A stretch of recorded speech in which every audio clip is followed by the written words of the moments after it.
take the path your heart wants most.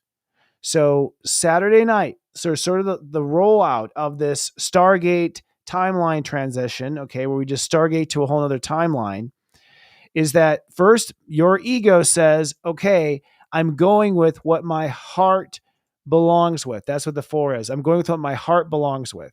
What my heart, step 1, belongs with, step 4. Okay. What my heart belongs with. That is the path I'm going to take. So what that means is there's probably a come to Jesus between Friday and Saturday morning where you realize, do I please the world? Do I please my heart? Which do I please? And Sensei says, please your heart. Pleasing your heart does please the world.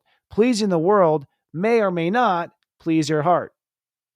So this is the start of this Stargate.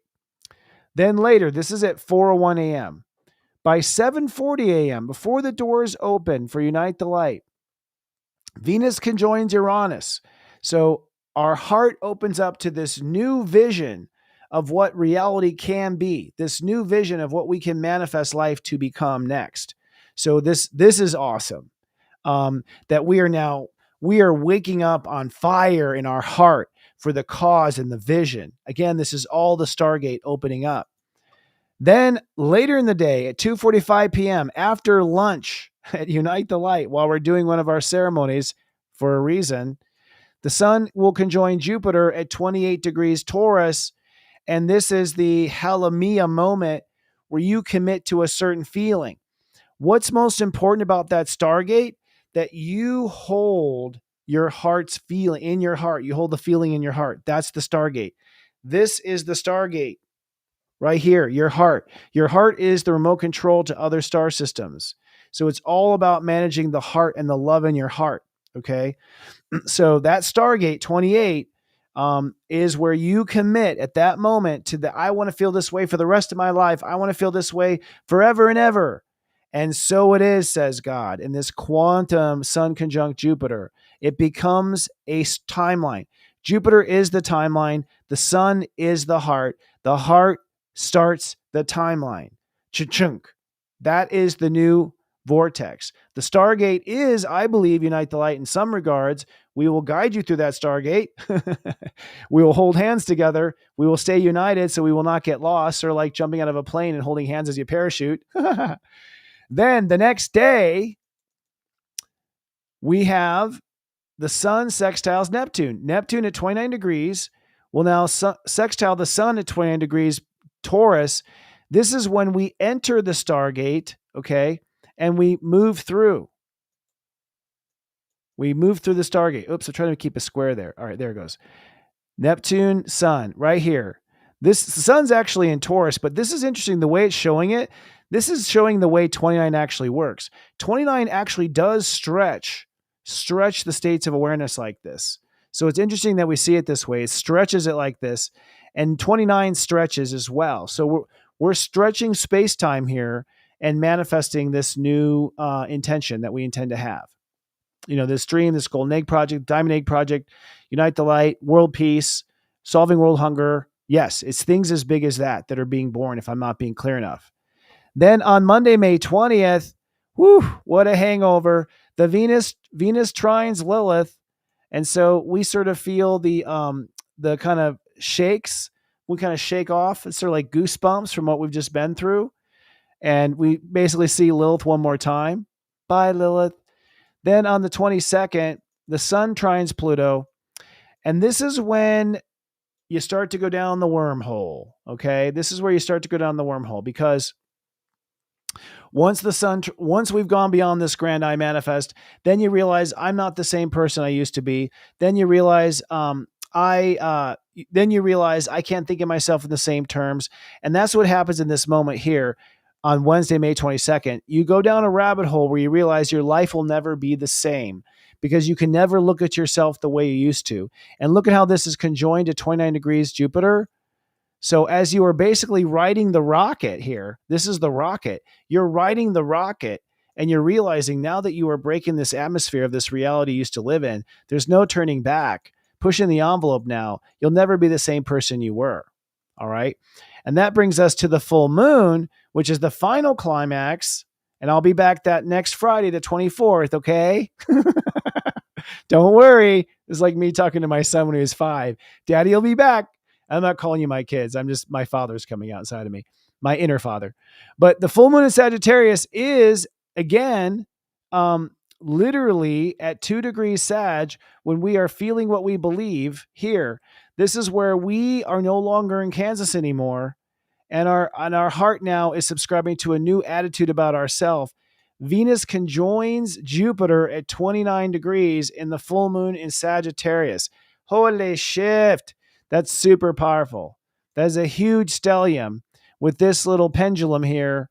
Basically, when there's a full moon, what it does is it pulls on this energy and makes this energy change. That's how a full moon works. So it causes a change of heart. You get fully emotional about something and it causes a change of heart. It's just a pendulum that swings back and forth in that regard. So again, on May 23rd, Thursday, the day before I come back, we will find out. You will feel that this is going to be a new reality because you can never look at yourself the way you have before in the past ever again. You could just never look that way again. And if that's the case, then maybe I can start to fall in love with myself and maybe I can start to love my life and maybe we can hop down memory lane to 5D. So I honestly feel that this magical moment that's going to happen here over the next week, of which I will be at Unite the Light. So you got to come if you want to be a part of it. I believe this is a Stargate. And I believe it's the Stargate that really separates. At least it's, in an airport, how you walk down this gate towards the plane. I think this is choosing which gate. I think you choose 1 or 2 Stargates over the course of this Unite the Light weekend. And I'll meet you on the other side, which is heaven, right? All right, my friend. Well, I would say it's time to talk about you. Let's steep yourself some tea and let's have our weekly tea time.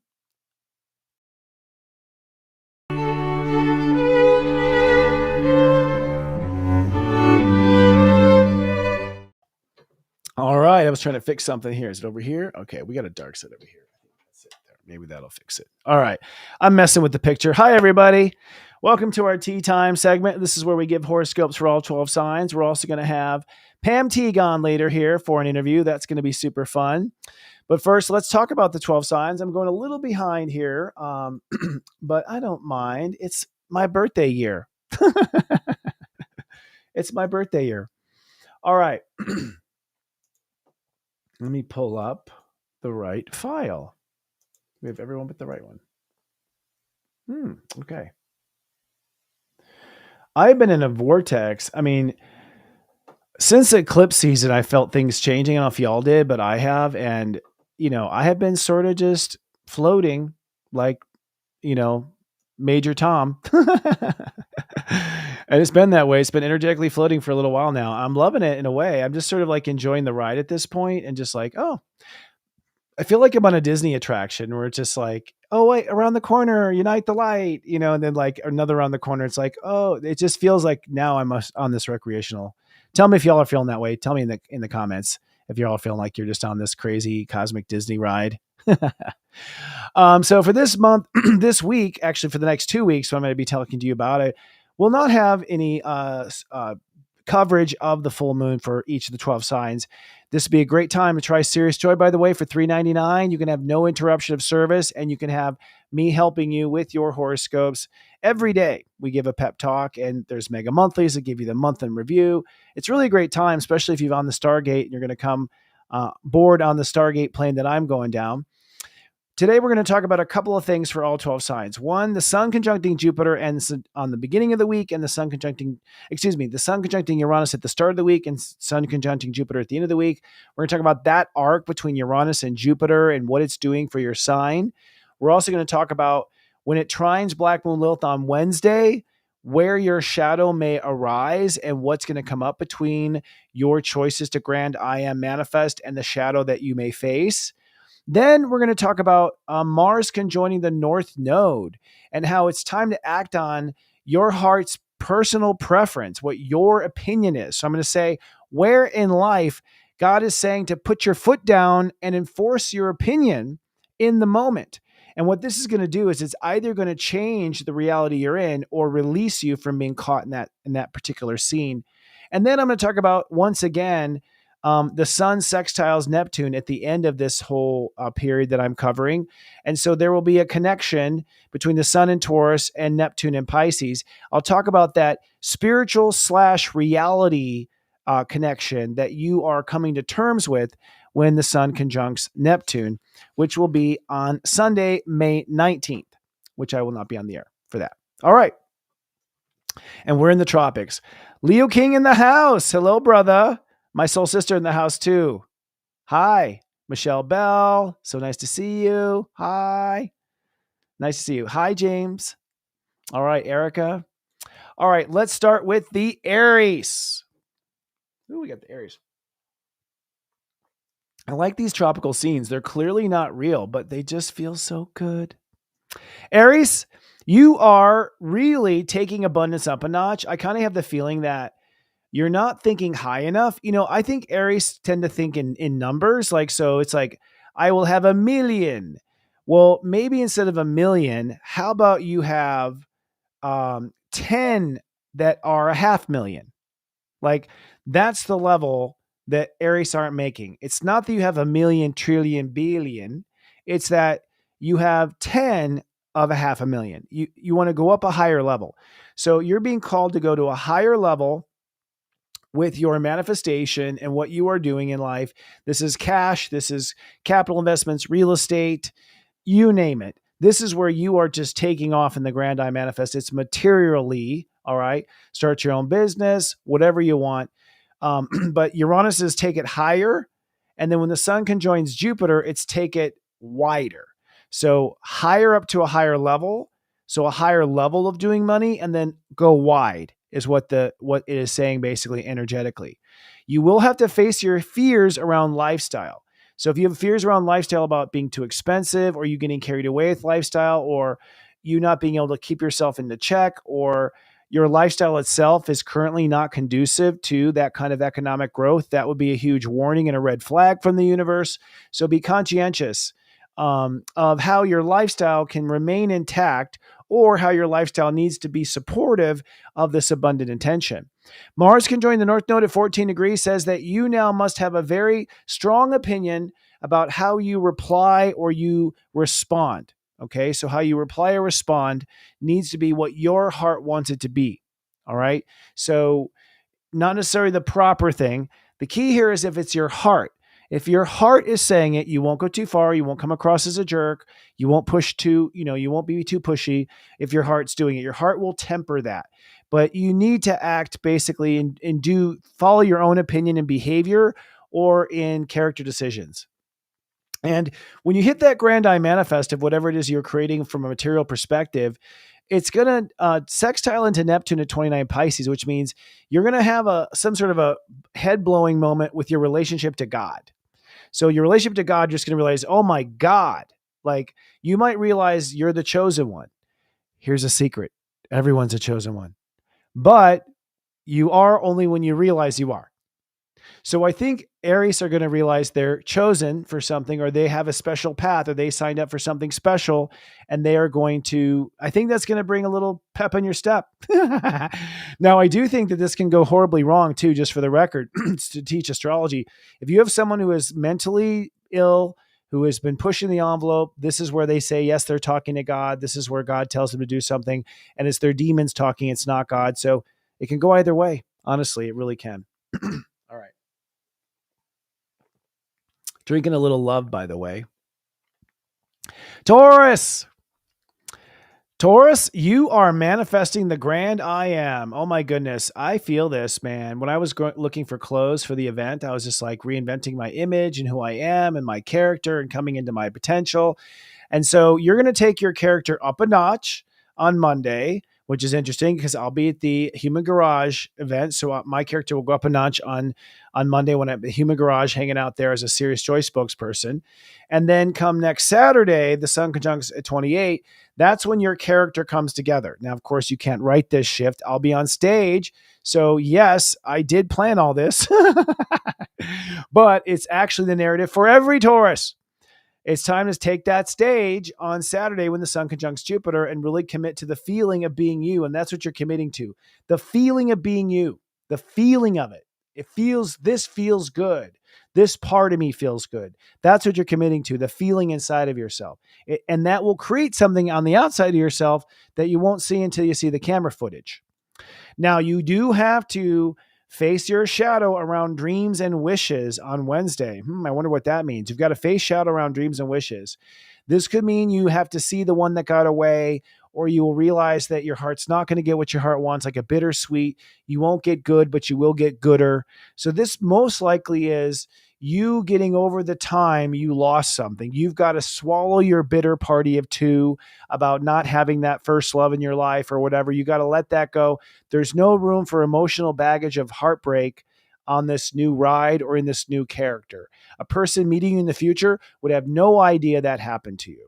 That's basically what's going to happen. Mars conjoining the North Node says it's time now to be very opinionated about what your guides are telling you. And this has been happening for me too, because I have this huge staff for Unite the Light. We're all very talented in what we do. There are some things that my guides say, no. My guides say no.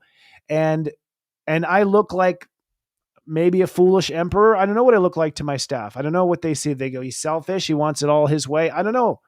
But my guides are saying it's got to be this. And that's why I'm sensei. But you will have that as well.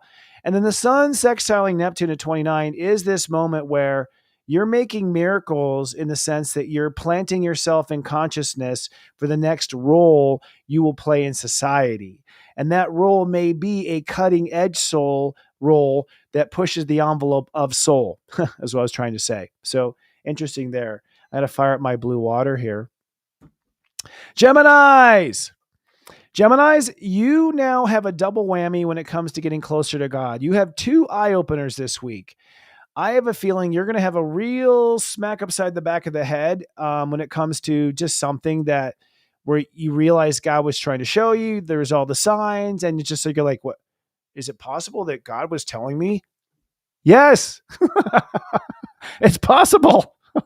So now some of you are not that way. It depends on the scale of Gemini. So I always cater to kindergarten, soul garden, and then I go from soul garden forward. So for Geminis, you are going to realize that, it's not a coincidence that you are the matrix, you are the spoon. And then it goes even higher the next Saturday where you realize, oh my God, and we're besties. So I think you're going to realize why you're special in the universe by next Saturday for Unite the Light. So interesting. Now, you do have to face your old shadow of home or family drama or emotional security issues, fear of failing, fear of losing your home, fear of not being able to eat, fear of not being able to take care of yourself. That old bag is going to come up. That old chestnut's going to come up to be reconciled with, basically, in this course. All right.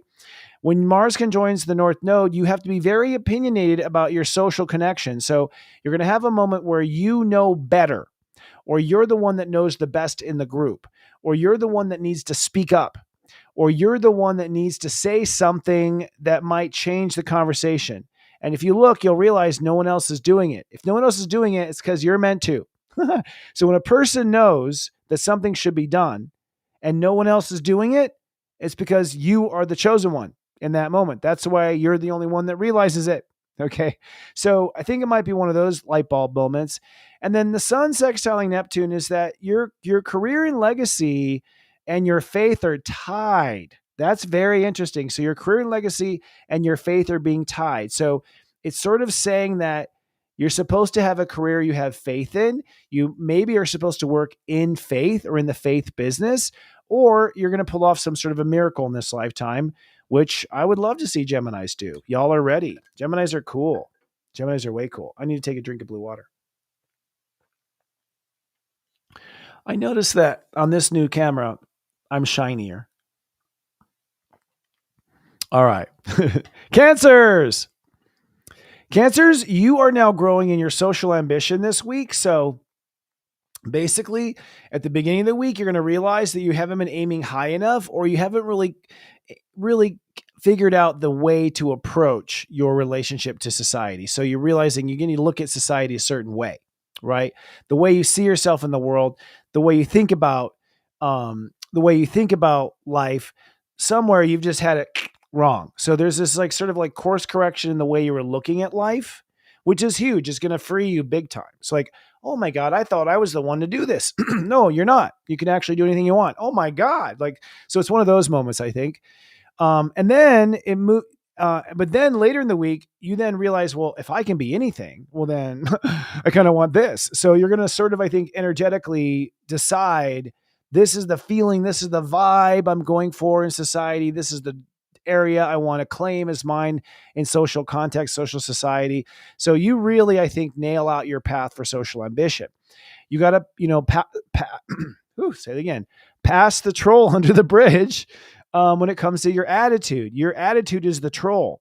You have to not let yourself troll yourself. Don't troll yourself on this whole situation.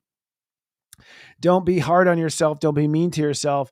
Don't be down on yourself, because mentally that doesn't get the best out of anyone anyways, from what we can tell. And frankly, it hasn't done anything for you so far in this lifetime. So there's some sort of mind game or situation in your head that you fall into, some sort of shadow you fall into, that you have to get past around Wednesday when the sun trines Black Moon Lilith. Then Mars on the North Node means it's time to really form an opinion about career and legacy. It might also be, as the parent, it's time to make the decision. It may mean that if you are the only Cancer in a parenting relationship, that you need to make the decision of which direction you're to go forward with those kids. But it's also being very opinionated about where your career needs to be. And by the way, opinionated in spirituality is on the right side of your heart. So if you're on the right side of your heart, that is the only opinion to carry, frankly. The sun sextiling Neptune does mean that you are going to be connecting your life's purpose with your social ambition. So you are, I think, bringing the two together. Your social life is supposed to be your purpose. If you're like, well, I feel like my purpose is to be closer to God, then that's who you are in society. And then I know what you're going to say. How do I make money at that? I'm making money at that. I have a relationship to God. I'm making money at that. Like, that's it. So I think Cancers are really being called to spiritual duty out there in the world. And I think the light bulb goes off this week. All right. Leos. And I see the Leo King in the audience too. Shout out, brother. Leos, you are going to go big time in your career this week, I believe. And I believe a lot of it is going to be conscious real estate.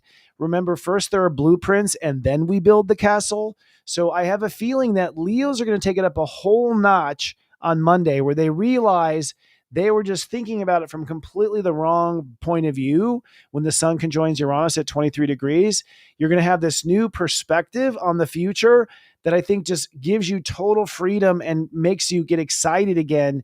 And the bells start ringing and the confetti starts falling. And that's a Leo life, sort of like a Disney parade. Then from that realization, next Saturday, when the sun conjuncts at 28 degrees, Leos, I believe, will fall in love basically with a feeling. And that's what Leos do. They fall in love with that feeling. And they fall in love with the feeling of who they are too. They just love to be them. That falling in love with the feeling is the energetic blueprint that I think then grand manifests a career direction for Leos. And I really believe with Uranus where it is, that Leos, it was all for this third act with Uranus in the third decade. It was all going to be the third act. Leos always do wait for the third act anyways. They don't usually come out over hot. Like it's a sectioned off party. So I think Uranus in the third means that we're about to see the best. Now you do have to face the shadow of abundance, fear of money, fear of cost, fear of being able to handle all of the responsibilities, the financial responsibilities of the transition for you to manifest the big career move that you want to make. And so you have to get past that fear of money.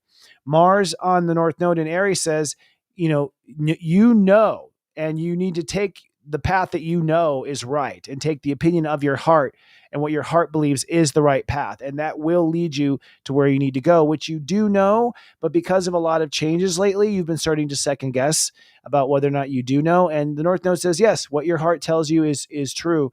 And then the sun trining or sextiling Neptune at 29 Pisces means that I believe that Leos are going to actually create something now on Earth that we haven't seen before. So I believe that sextile with Neptune at 29 and the sun at 29 in their 10th house is literally sort of like changing the rules for how reality and the magic can come. It's sort of like Disneyland deciding to go against Anaheim's permitting policies and Disneyland going ahead and building this amazing theme park that hasn't been approved by Anaheim. And that's for someone special in the room. So I feel like that's what's going to happen coming with the Leos. A lot of magic coming with the Leos. Let's take a drink.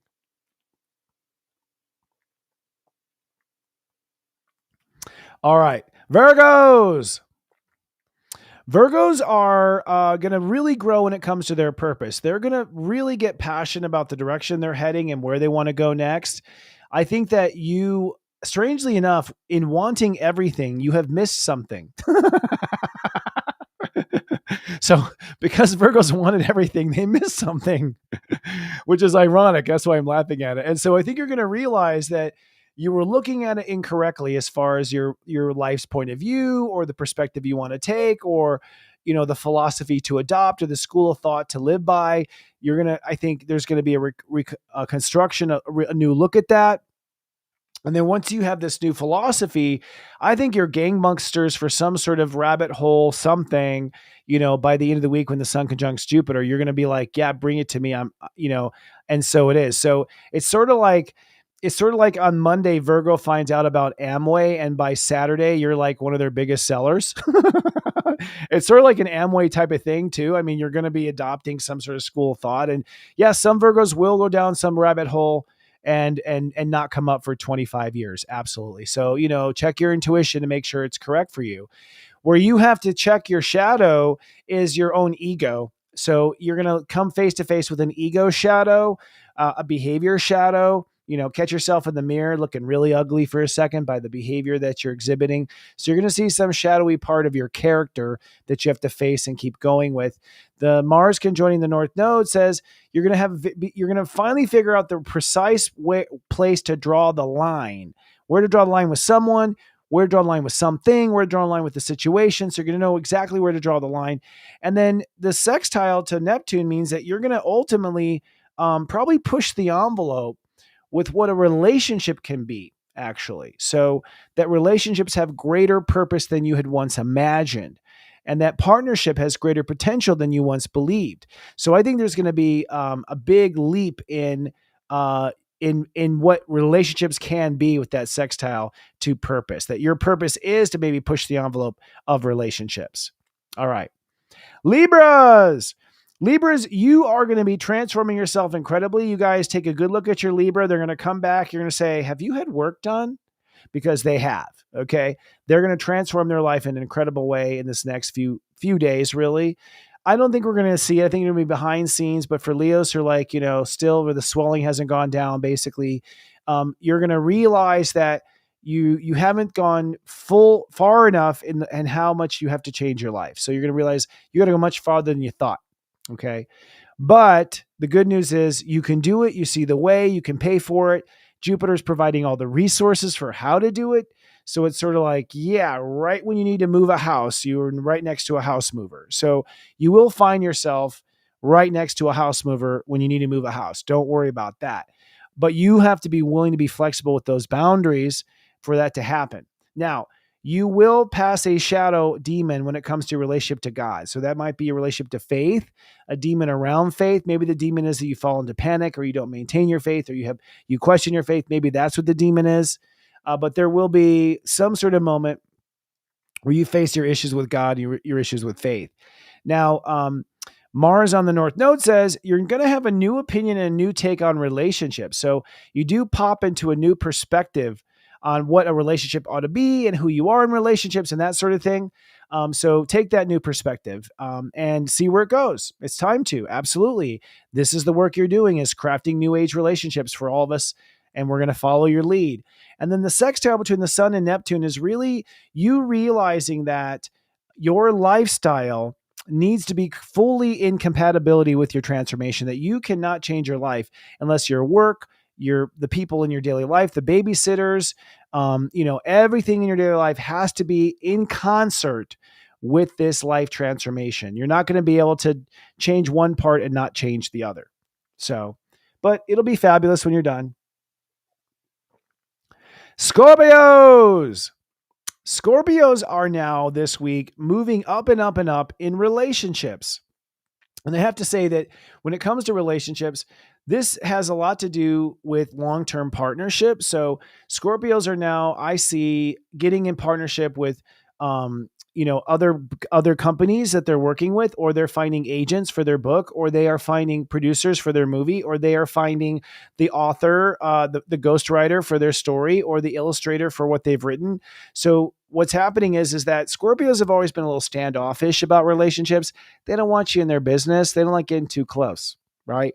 But what they started to realize is that they're projecting some of their past trauma onto potential relationships that could work, that these clouds are starting to blow away. So I think in the beginning of the week, Scorpios go, oh, I was looking at this all wrong, this way of this business partner or this thing or this, that thing.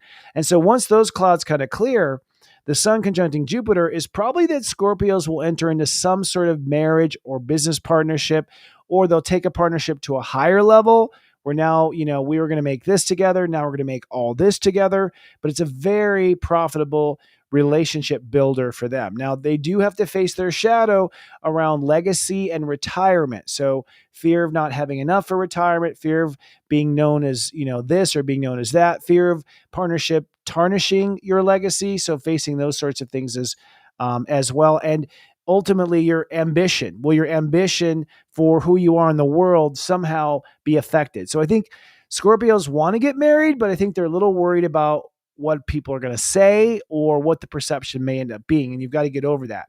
Mars conjoining the North Node says, hey, you got to look at your life every day in a new way for this all to happen. You can't keep looking at life from the same lens that you look at it. There's an attitude or a perspective. You're basically not considering your heart's needs in the most mundane, smallest things. So if you just start really being there for your heart, for like when you cut the butter, when you go out to to get the mail, believe it or not, the whole world will open up for you if you take your heart side on all matters. And the sun sextiling Neptune says that you are lighting up your dreams and wishes right now, and they're being pushed to a whole new level. And that that these partnerships that you are creating in these alliances, these are literally what's going to make your dreams come true. So we can't do it alone. And for Scorpios, that's probably triply so right now. All right. On to the unicorns. Sagittarius is. Sagittarius, you are going to grow in your lifestyle and in what you do for daily work immensely this week. Your role in your job, your role in daily life, you're going to see it in a whole new vision now. It's going to be recategorized. You might have felt like you were lost in your job or lost in your work, but now it suddenly becomes crystal clear.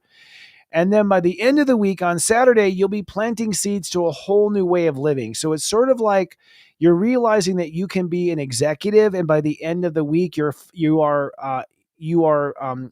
filling out an application for that executive role, putting in your resume, basically. So it's a real promotion in daily life and a real promotion in daily work as well. You have to face your shadow around whether or not this is going to ruin your career or ruin your leadership or ruin your following or ruin the reputation you have made over all these years. So the changes in daily lifestyle do threaten your resume, if you will. Mars on the North Node says you've got to be very opinionated about what your heart wants, and especially in creativity. So go with your opinion creatively, even if it means having to go with yours over someone else, is what the universe is saying right now. And with the sun sextiling Neptune, you are connecting ultimately new emotional security with this lifestyle. So this lifestyle is going to ground you for life, which is great and really make you feel at home. Capricorns. We're going to catch up here. We're a little behind. Capricorns, you are going to be expanding your dreams and wishes this week. Your heart is really going to race for what your heart wants. You're going to realize there's another way of looking at it, that perhaps you've been framing it incorrectly, maybe using old school language or old business language to look at your personal dreams. So maybe you've been a little too conservative or too restricted. But once you remove those restrictions, I think you are going to go for it. You're probably going to have your eye on the prize, and it looks like the tiger should leap on Saturday when the sun conjuncts Jupiter. So if that leap is you're going to ask him out, or you're going to go ahead and create this new age rock gospel play, or whatever crazy cuckoo idea you might have, the universe is saying, go for it by Saturday. Now, the thing you have to face is life purpose. Will this crazy wish and dream screw up my life purpose, take me off track, go against what I've been taught, go against what the schools say, go against tradition? So you have to face that personal dreams may go against tradition, and give yourself permission to go against those things. Mars on the North Node says, hey, your feelings about life have got to be shifted a little bit. If you take the poo-poo kind of part of it, or the wah, or poor me, or, right now your emotional approach has got to remain positive and heartfelt for this to go off. And the sun sextiling Neptune means that your mind has got to be in full alignment with your hearts and dreams. Do not allow your mind to wander off or take you somewhere that's not 100% where X marks the spot. All right, moving on to our forerunners. Aquarius. Aquarius, you are, my friend, expanding your emotional foundation this week. You are laying down a stronger foundation. Everything this week is to train you for the future, for you to be able to put lightning in a bottle. You could say you are making the bottle in which lightning will be stored. Okay. So this is going to be a fascinating moment where you're just learning to be there for yourself, learning to adapt to your own emotional needs, and really realizing a whole new point of view of like, oh, I've been looking at my feelings the wrong way. Maybe you've been looking at them as a nuisance or as baggage, when in fact they are the electricity that you use in the bottle. That is the source of the electricity. So you're going to grow, and then you're going to probably go for some big new foundation, some new emotional foundation. You may also be founding your career in a certain way. Your career, the 10th house, might be founded with that sun conjunct Jupiter on Saturday. Now you have to face any sort of dark shadow around boundaries, sexuality, where you draw the line, being cheated on, crossing a line with other people. There's all sorts of shadow work around misstepping. Mars on the North Node says, hey, it's time to be very opinionated. Just stay on the side of your heart in your opinion. So don't get in an argument in your mind, get an argument in your heart, if that's going to be the case. And the sun sextiling Neptune says, this emotional security is the last piece of the puzzle for abundance. So the money is coming for Aquariuses to fund the age of Aquarius if you're in your heart, right, energetically, and you have grounded yourself with all this energy in Taurus. All right. And then the Pisces. Pisces, I'm so excited for the Dreamweavers. You are building a new grand plan. So Pisces are sort of like Dr. Evil. They're coming out with this amazing plan for what they're going to do. Remember, Einstein was a Pisces. The theory of relativity is a Taurus production, a Pisces mind. So you're kind of doing your theory of relativity, so to speak. Now you're going to realize that you had it a little bit wrong come Monday. You're going to have your brain explode and realize there's something you didn't realize before. Then by Saturday, you're already filing the patents. Okay. So you're energetically going to be really just a lightning storm of phenomenal brainstorm and potential here opening up and what's possible. Now you have to face the demons and the shadow work around partnership, relationships, cheaters, people taking things from you, people not being fair to you, whatever your drama and your relationship karma is. You got to face that shadow for this to happen for some reason. So it sounds like you might be partnering up. Mars on the North Node says, hey, it's time to get real clear about what you want to invest in and invest in what your heart wants. There may be one that makes more money, but you'll probably make more money from the one your heart wants. So choose the one your heart wants. And then the sun sextiling Neptune is your character, baby. It's the grand I am. That means that you are becoming this new attitude. You are this attitude. You are this mindset. You are Einstein, for lack of a better explanation. All right. Well, friends, we're going to take a little break. When I come back, we're going to have a crystal. What's the word? We need to find a word for her, but it's magical. It is a crystal expert, crystal whisperer, whoever you want to call it. Pam Teague is here to talk about crystals and how they can help you. Keep streaming. We'll be back in about 4 minutes. There's from Saturday, May 11th to Friday, May 17th, 2024. Looking ahead at your weekend forecast. Over the weekend, we're really sort of wrapping up our vision for the future, then taking it higher. Let's drill down. On Saturday, it's sunny and cautious. Step 21 means that Jupiter rules this day. It's a day of expansion. You're going to be learning new ideas and theories about the future, particularly about what you can potentially manifest. You're opening up to new beliefs. Now, with the moon in Cancer, you're feeling whether or not it's true. On Sunday, it's sunny and passionate. Step 22 means Uranus rules the day. Expect the unexpected on this day. It's also Mother's Day. Happy Mother's Day to the mothers out there. There will be a quantum shift, however, where you realize you can take things even higher, or you'll see a higher, better perspective. Zipping ahead to the 5-day weekday moodcast. In the upcoming week, you're going to take that expanded vision you came up with over the weekend and then cast a net into the future to manifest it into reality. On Monday, it's sunny and glowing. Step 23 means that Mercury rules the day. This will be a day of high thought, communication, processing information. You're adopting a new vision for your future. And with the sun conjoining Uranus, your heart is taking it to higher expectations that you may have never ever expected before. And with Venus sextile Saturn, you're also tying your manifest potential with your spiritual karmic potential. And then the moon will move into Leo, so by the end of the day, you start to love it or not. On Tuesday, it's sunny and excited. Step 24 means that Venus rules the day. Your heart is opening up now to accept and admit this is what you probably really want. You're basically accepting a new claim for abundance. And with the moon in Leo, your heart is glowing. On Wednesday, it's sunny and caring. Step 25 means that Neptune rules this day. You are now manifesting grace as you bow your head and realize that what you are manifesting is probably tied to a higher spiritual order. You are intuiting manifestation guidance.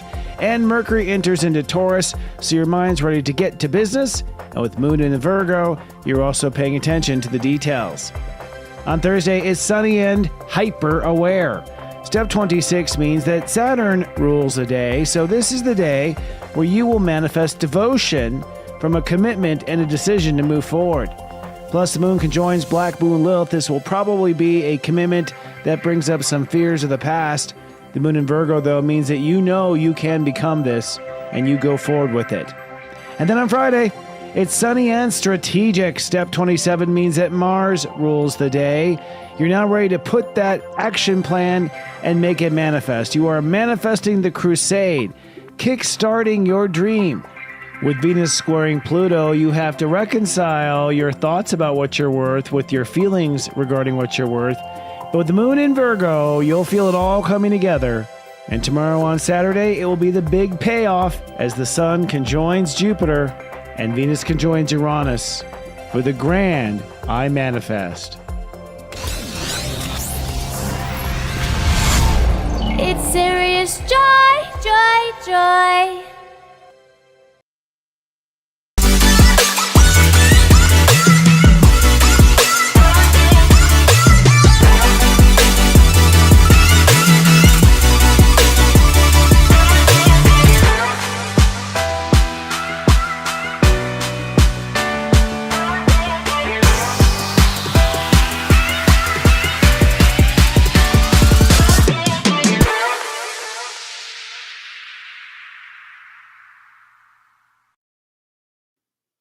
Hello and welcome to Astro Mingle, the spiritual podcast that mingles with the talented light workers and innovative influencers of our time. You know, you can't call yourself a light worker unless you own at least 1 million crystals. But honestly, crystals do play an important force in our lives as magicians of spirit. And tonight's guest is really their best friend. Metaphysical Minister, Reiki Master, Hypnotherapist, and Crystal Mother, I believe, Pam Teague, is the curator and owner of oursacredstone.com, an online crystal stone and gift shop. And she's more than a crystal addict. Pam has also been creating environments and conditions that support self-discovery for over 25 years. Since childhood, she's invited Earth's crystals and minerals to augment a heightened sense of awareness to the world and around her and to her clients. And tonight she's come to share her wisdom of the Crystal Kingdom. Please send waves of love and gratitude to welcome our guest tonight, Step 26 Scorpio, Pam Teague. Come on down, Pam. You're the next contestant. And there she is. Hi. Oops, she's muted, I think. Hold on. I think she's muted, Sarah. 1 second. I think she's muted, but we're going to figure out that tech. Not on our end? Oh, maybe I'm muted? Let's see here. It's not Mercury retrograde. Yeah, that's weird. Maybe her Yeah, we couldn't test sound. This is the first time we've done this back thing back here. Sorry about that. You look fabulous, by the way. Those stones behind you. We're just going to pantomime this. So I think, and everyone just hang out with this. We'll edit this out later. Pam, just click on your settings and see in your audio. I have a feeling that this is the first time we've used this backstage. I have a feeling that your audio input is not like your computer or something in there. It's the little gear under our window together. You hit that gear and then you have an audio tab. And I'm having a feeling that your audio input is not. There's a mic symbol. Oh, okay, great. There's a mic. Oh yeah. See also if the mic is muted there at the bottom next to the camera symbol. Edit you out too, CC9. So let's just go in to talk to the audience while we figure this out. And you know what? This is our fault. In the future, we'll have to test this to make it work. So, but she looks, I don't hear you. No, I have a feeling it's either your microphone is muted, which would be M would mute and unmute it, or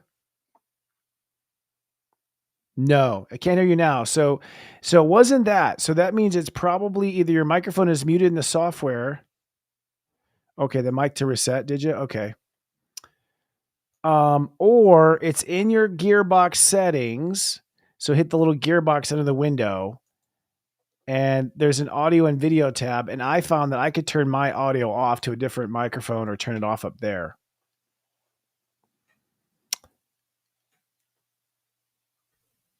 People are already talking about crystals in the chat. They're like, I heard amethyst fades in the sun. They're not even going to wait for us. Is an external mic connected? So are you using your headphones? Is that what you're using? Okay. Kind of weird. And I know we worked earlier in a Zoom call. Yeah, everyone's helping us brainstorm here. Yeah, I don't hear it at all. So weird. I'm thinking that it is her settings, and it is yeah. She actually unplugged her headphones, and so she was just going to go with her laptop mic, I guess, right? Just your laptop mic, yeah. So I'm thinking that either her mic is muted under the window. Do you see the mute button like under my name in backstage? It's a little a microphone, like looks like a circle. Yeah, so you've toggled that and that's fine.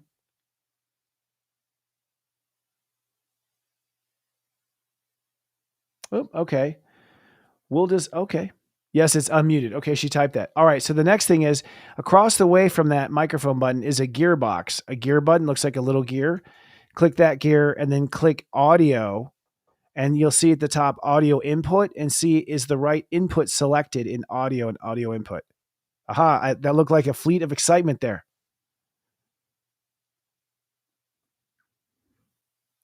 No, we're not in Zoom. We're actually in Restream.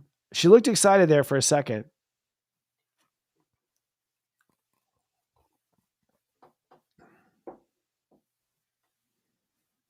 It's like makes you appreciate sound.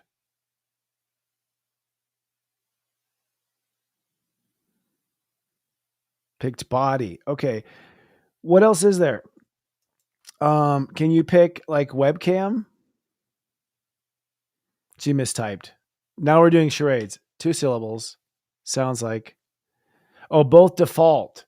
What else is there? There's nothing else besides default? That's it? Default's the only thing there, huh? There's no other options besides default? Huh. Okay. All right. What are you learning? Yeah, I'm seeing the same thing there. Video, audio, default. Yeah, I was taking her in there. She says she's in default, so it's just like not working there.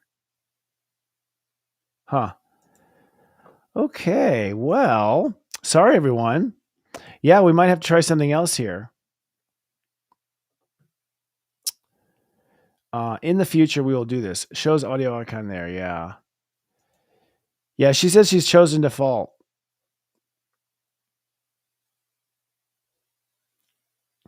Isn't this wonderful? So let me tell you a story. Okay, other choices. All right, we should try something else here and make it work. Why don't we send you? I'll tell you what we're gonna do. This is kind of way around the block, but we've all gone through the trouble of coming here tonight. So I'm going to send you a Zoom link. We're going to come in through Zoom. Sarah, I'm going to bring the Zoom in through the back. How's that sound? We're going to go old school here and we'll figure this out. So we're going to figure this out. It'll be 1 second. Let me fire up. Recording in progress. Sarah, I need you to give me the keys to Zoom, please. And we'll just try that. We'll just bring it through Zoom. Okay. So it'll be 1 second, y'all. And why don't we put up? I'll be right back, Sarah, for a second. Like put up some sort of a graphic, and we'll come right back, and we'll go in through Zoom.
Oops. Now we're live through another way. We're going down the rabbit hole, everybody. Here we go. Go, go, go.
Hello, Pam. Welcome to the Hello. show. Yay. Hello, So nice to see Christopher. you, dear. I'm so sorry that that's our fault. We're going to claim that one because we should have tested it with you beforehand and we switched softwares. Shame on us. How have you been? I've been great. Absolutely great. Playing in lots of rocks and crystals, doing lots of fun new things. We're we're looking at new pop-ups to do. So for Oh. those of you in Southern California, I may be in person again, which we're very excited about. So Did you take a break during COVID from in person? I would imagine that was the I case, took a huh? That long break. Yes. that must Yes. have been a real hit to your business. That must have been hard for you. It was not fun. Yeah, it was not fun. It Yeah. was hard, especially in California, the energy. So I just want to share with my audience. We had a weird open here at the beginning of this show. We're going to cut it out and maybe all come back together. But, Pam, you're one of the first people who taught me about crystals. I don't know how many years ago. It was at least probably, I've known David for 15 years. So it's probably around 12 or 13. Yeah, I think in that. Yeah, I was thinking about that yesterday. Yeah. Been a minute, hasn't it? Any And minute. you're a powerful Scorpio and you do regressions as well. So you have this like you're kind of I don't know, how do you describe yourself? What's the word you use to describe yourself? Because you got a lot of wizard hats in a female gender.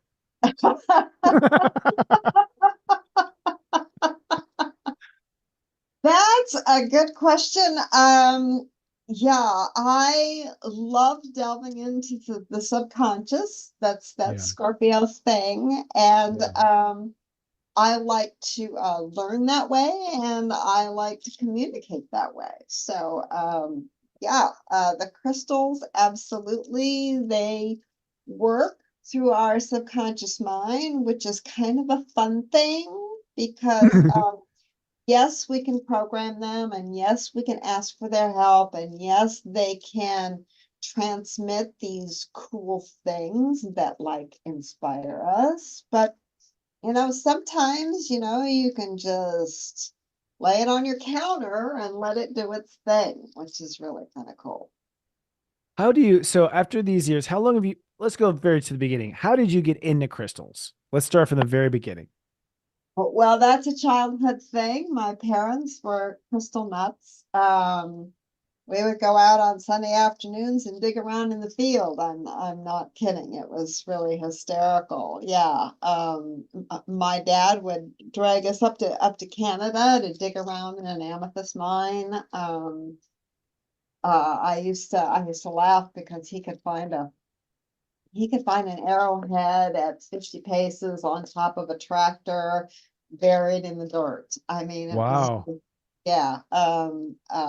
My mom was the same. I mean, they just, so I was around them. I didn't like realize until my early 30s that, why I liked them, and then I started reading melody and some of these other things. I'm going, oh, that's why I have to have this one beside my bed, or oh, this is why I am not going home without this one. So, Interesting. So was that in the school? Was that in the name of geology, your dad and your mom? Like were they what I was don't, it? I don't, I mean, I think they both had an appreciation of geology, but I just think I think they liked the sparkles. I mean, we used to joke about it. My dad would have one drink every night, scotch and water with a dash of tonic, and he always had that drink right beside a probably 2.5 foot by 2.5 foot tall amethyst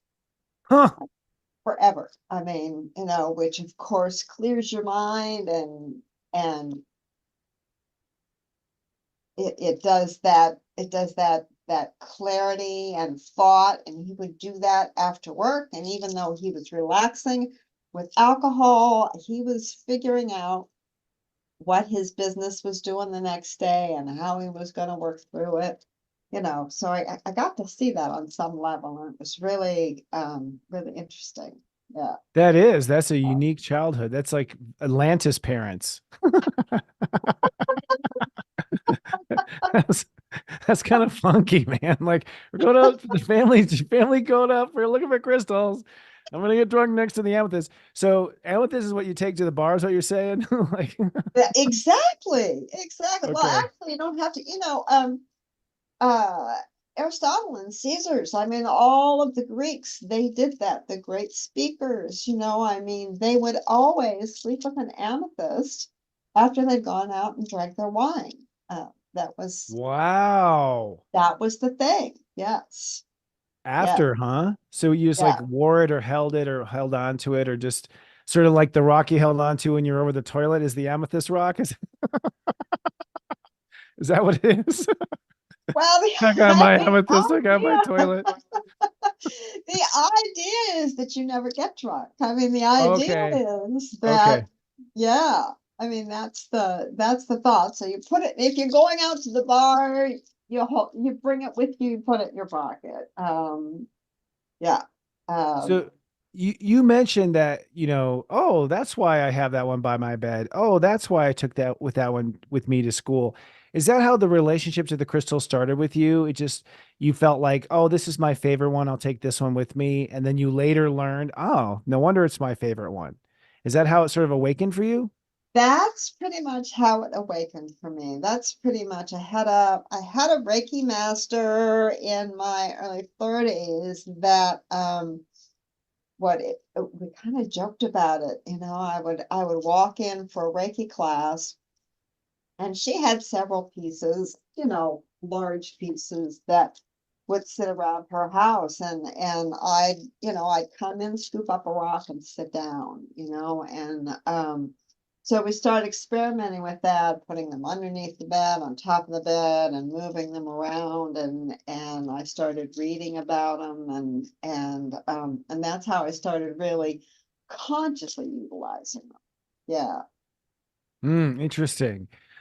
And at what point did you make the leap of medicine? I mean, it seems like you became some sort of an Indiana Jones version of Crystal Hunters. Like, I just have this image of you going around the world.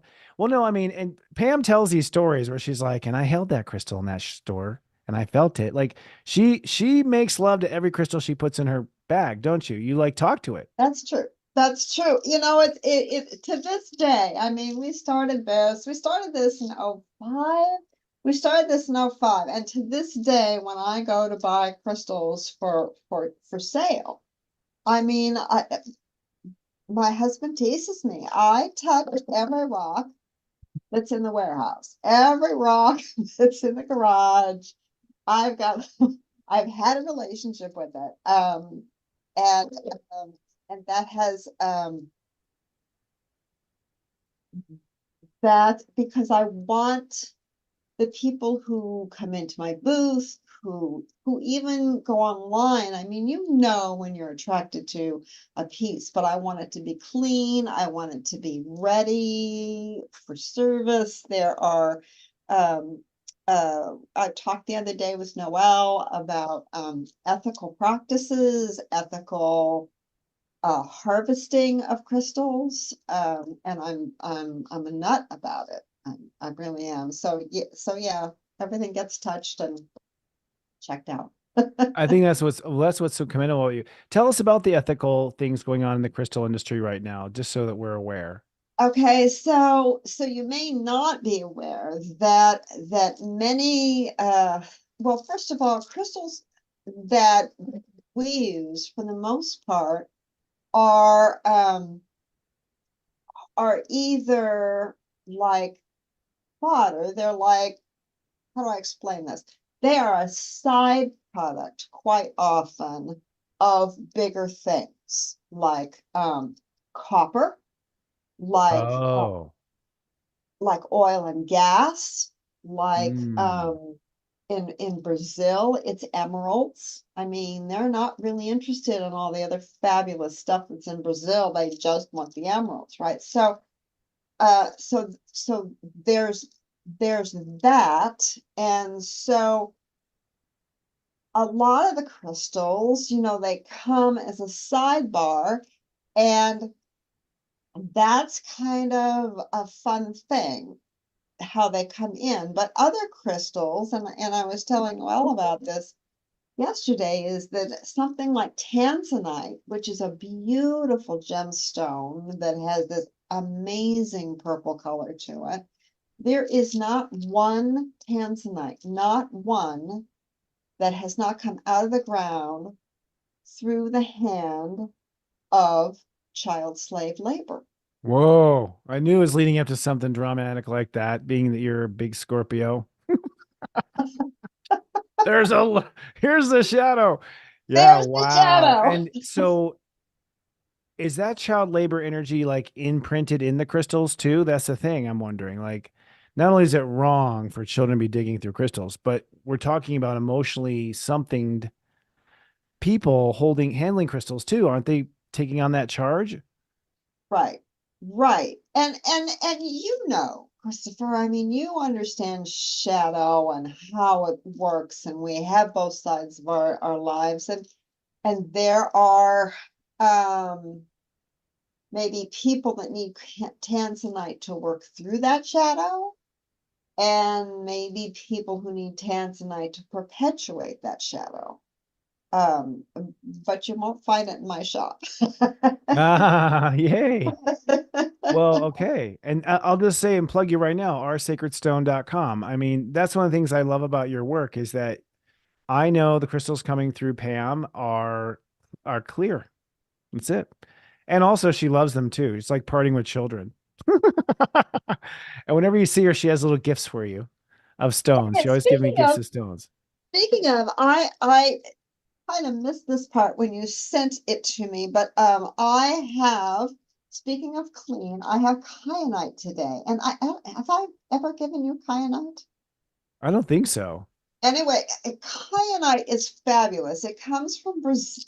Well, it comes from several places in the world, but this particular one comes from Brazil. And Beautiful. it is one of those things that never picks up any negativity. As a matter of fact, it's like a recirculator. It's moving all the time. Huh. And so I wanted you all, when you make an order for the next 2 weeks on my site, I will send you one of these for free. Oh, I'm making an order after this show. All right. Because I want one of And those stones. that will clean and keep your crystals clean. I keep one in my jewelry box. I keep one, I mean, Oh. because I can't put the warehouse under the full moon, it's not going to happen. So this is what I use. And I thought, oh my gosh, I got these beautiful pieces this year. I mean, these are nice, big, beautiful pieces. And so I want to share those. So Thank you. there we And by go. the way, what you're seeing right here is her Instagram feed. She just goes live and she's like, "Look at this rock I found. It's so beautiful." Okay, it's a crystal. But seriously, it's total like stone porn. It's just video after video of rocks and stones and crystals that she's found somewhere, which I find adorable. She'll go live for it. She'll go live. I'll hop up and be like, "Yay!" So yeah, it's awesome. But but purely a master of your craft. So how would you coin your relationship as a crystal expert? I think we need to give you a title. You deserve it after all these years. I know I saw some really cool ones in the chat that I loved. Okay. Crystal Chaser, that was a cute one. I just consider myself a crystal lover. Crystal lover. Okay. I love that. Kind of like an Yeah. earth lover. I'm a crystal lover. They they are because any of them and anything that you pull out, you're going to be drawn to it naturally. You're going to be drawn to it naturally. And Mm. I used to joke in the booth.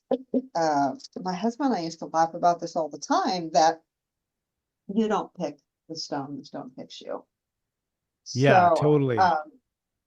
you know how that goes. I mean, you just, oh, okay, that's the one. So, Yeah. so It's indescribable.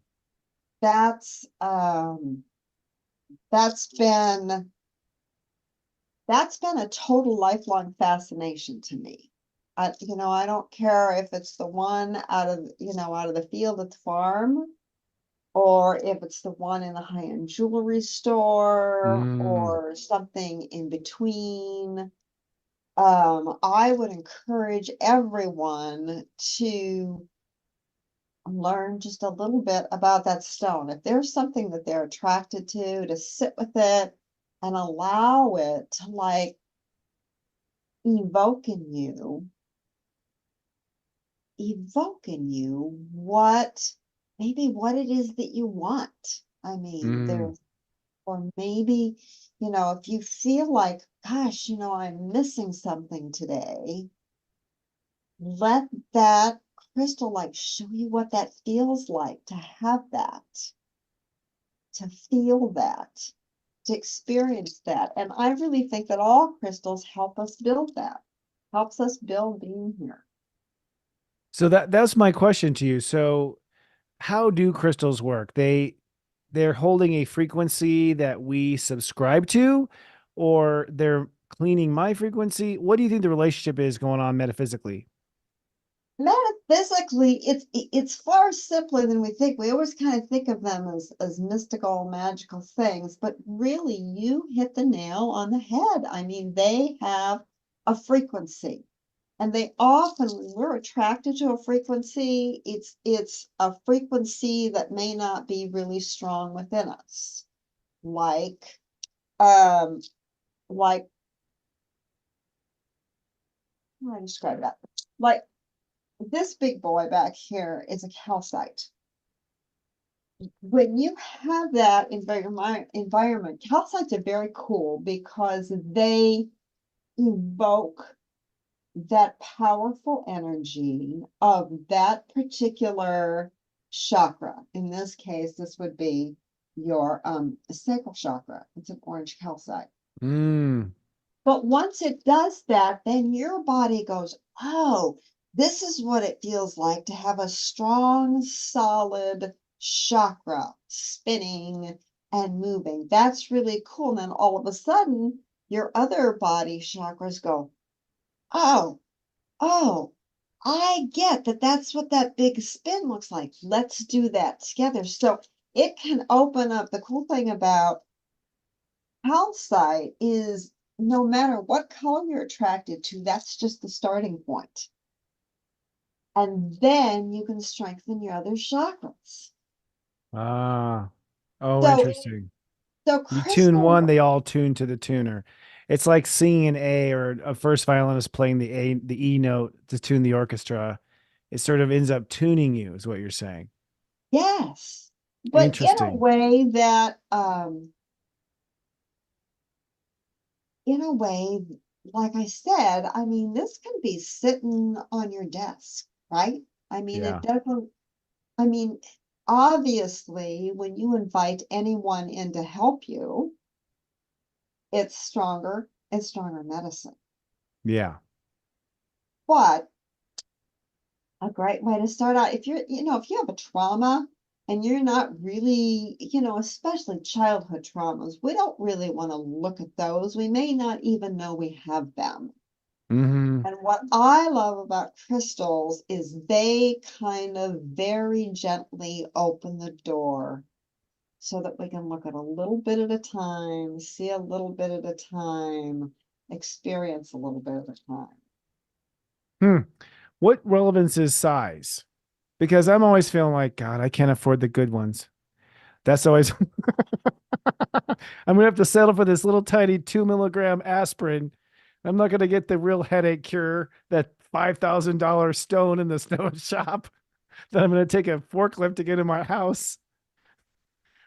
What So does size I do? have this story that I tell all the time, and I still have this crystal. It's on my windowsill in my kitchen. It's the only crystal in my kitchen, and my kitchen is probably consists of it's a big kitchen. It's kind of open to the rest of the house, so sort of by one door. So it's probably a third of the house size. Okay. Whoa. Okay, so the kitchen's huge. It's the biggest room in the house. Huh. Um, long story. A couple of walls got knocked down. Anyway, it's about It's about that big. The crystal is. The crystal is. It attunes to the vegetables when I bring them in. It attunes to anybody walking in their house.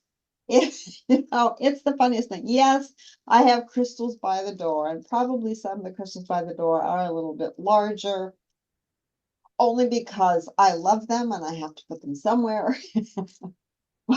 but but that little crystal will purify our water, will redirect the ants. Really? Yeah, I mean, it's the funnest thing, and it's probably okay, so it's probably about that big. Oh, wow. Huh. So, but it was clean and pure. It's an Arkansas crystal, so it's very much attuned to to the environment of the United States, opposed to somewhere else. And I use that little baby all the time, all the time. You bring up Arkansas. I heard a rumor that the biggest crystal deposit in the United States is under Arkansas. Is that true? Wow. Yeah, Because, when I lived in Arkansas, which I did in high school, I did feel different. Like there's something about it and it feels slow. I don't know if you've been to Arkansas, I'm sure you have. It feels really slow. And I was like, "Oh, of course, it's the South that feels slow." But now, since I've learned that, I thought, I wonder if it's the crystals that always just put me in this relaxed state in that state. Interesting. yeah, it's an interesting thing. Um, Arkansas is kind of one of those best kept secrets, I Yeah, it mean, seems like it. I mean, there's a mine down here in San Diego called I can't remember right now, but they pull out kunzite and some really cool things. It's at Palo Mountain, and it's really there's a lot of stuff going on down there, lots of rare and unique things going down there. But Arkansas, kind of when you go to Arkansas to dig, I mean, you get crystals. I mean, most of it, you get to find the kind of fun stuff because it's like a shelf right underneath like the whole state. And Hmm. I think you get the privilege in Arkansas of really kind of like a tourmaline, like being really tapped in. Hmm. Um, yeah, kind of comfortable, huh? It is. Yeah. It's comfortable. I mean, I have a person who was an Atlantis past life expert, and they said that Atlantis mined their crystals in Arkansas, what is now Arkansas. That's where they got their crystals from, which I thought was interesting too. Who knows? But fascinating stuff. In the world of crystals, I mean, I think the first thing that always hits me is like, if I first of all, I love going to crystal shops. If you go to certain crystal fairs or whatever, I've seen you at one of those fairs. I can only last a while. I don't know how you live in that swirl of energy. It's pretty intense. So it's like already you're stoned off the stones, right? And then, which may be what stoned come from. To come to think of it, where's that term come from, anyways? Seriously, I where do you start if you want to get into crystals? Like, what does every wizard need to have in their pocket? I think the first thing that every wizard needs to have in their pocket, first of all, is the first crystal that talks to you, Okay. whatever that is.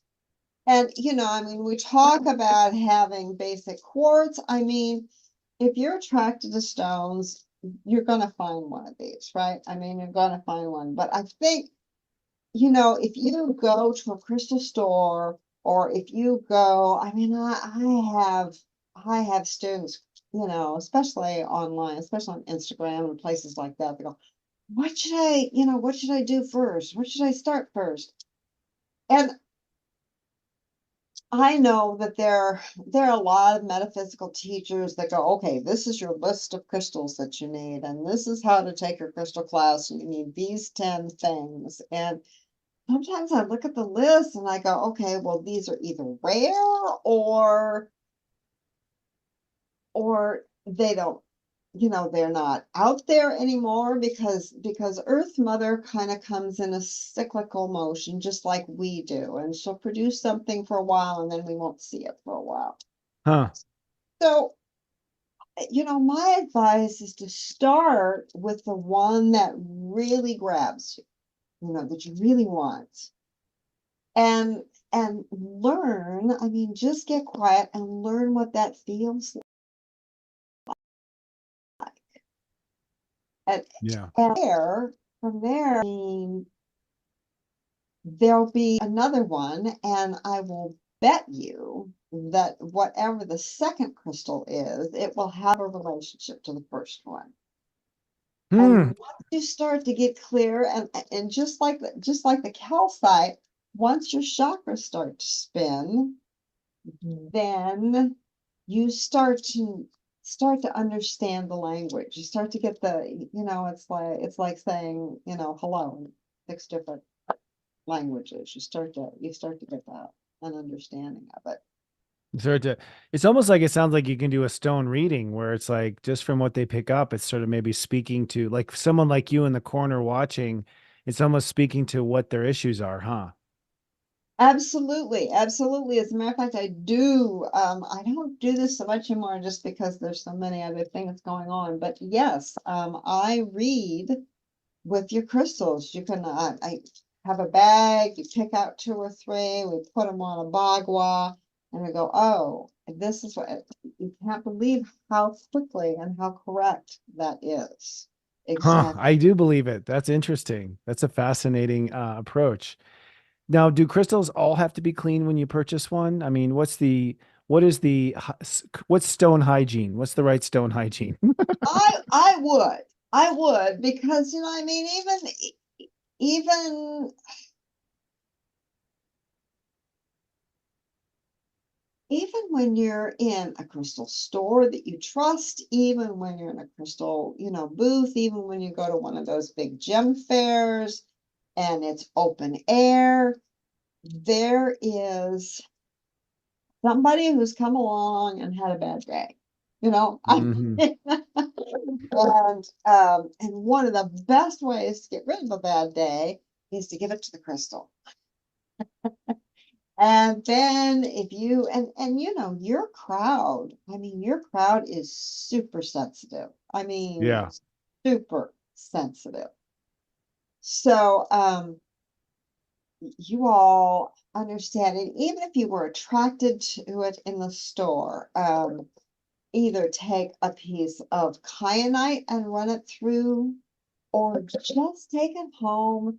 If it's not water soluble, run it through a little purified water, not a lot, it doesn't take a lot. Or if it does require that you not use water on it, if it's a salt-based kind of thing, then just bring in the light through your mind, through the top of your head, run it through your heart, and run it through the crystal. And that only takes, a minute or 2. You can do that the minute you're done purchasing the crystal.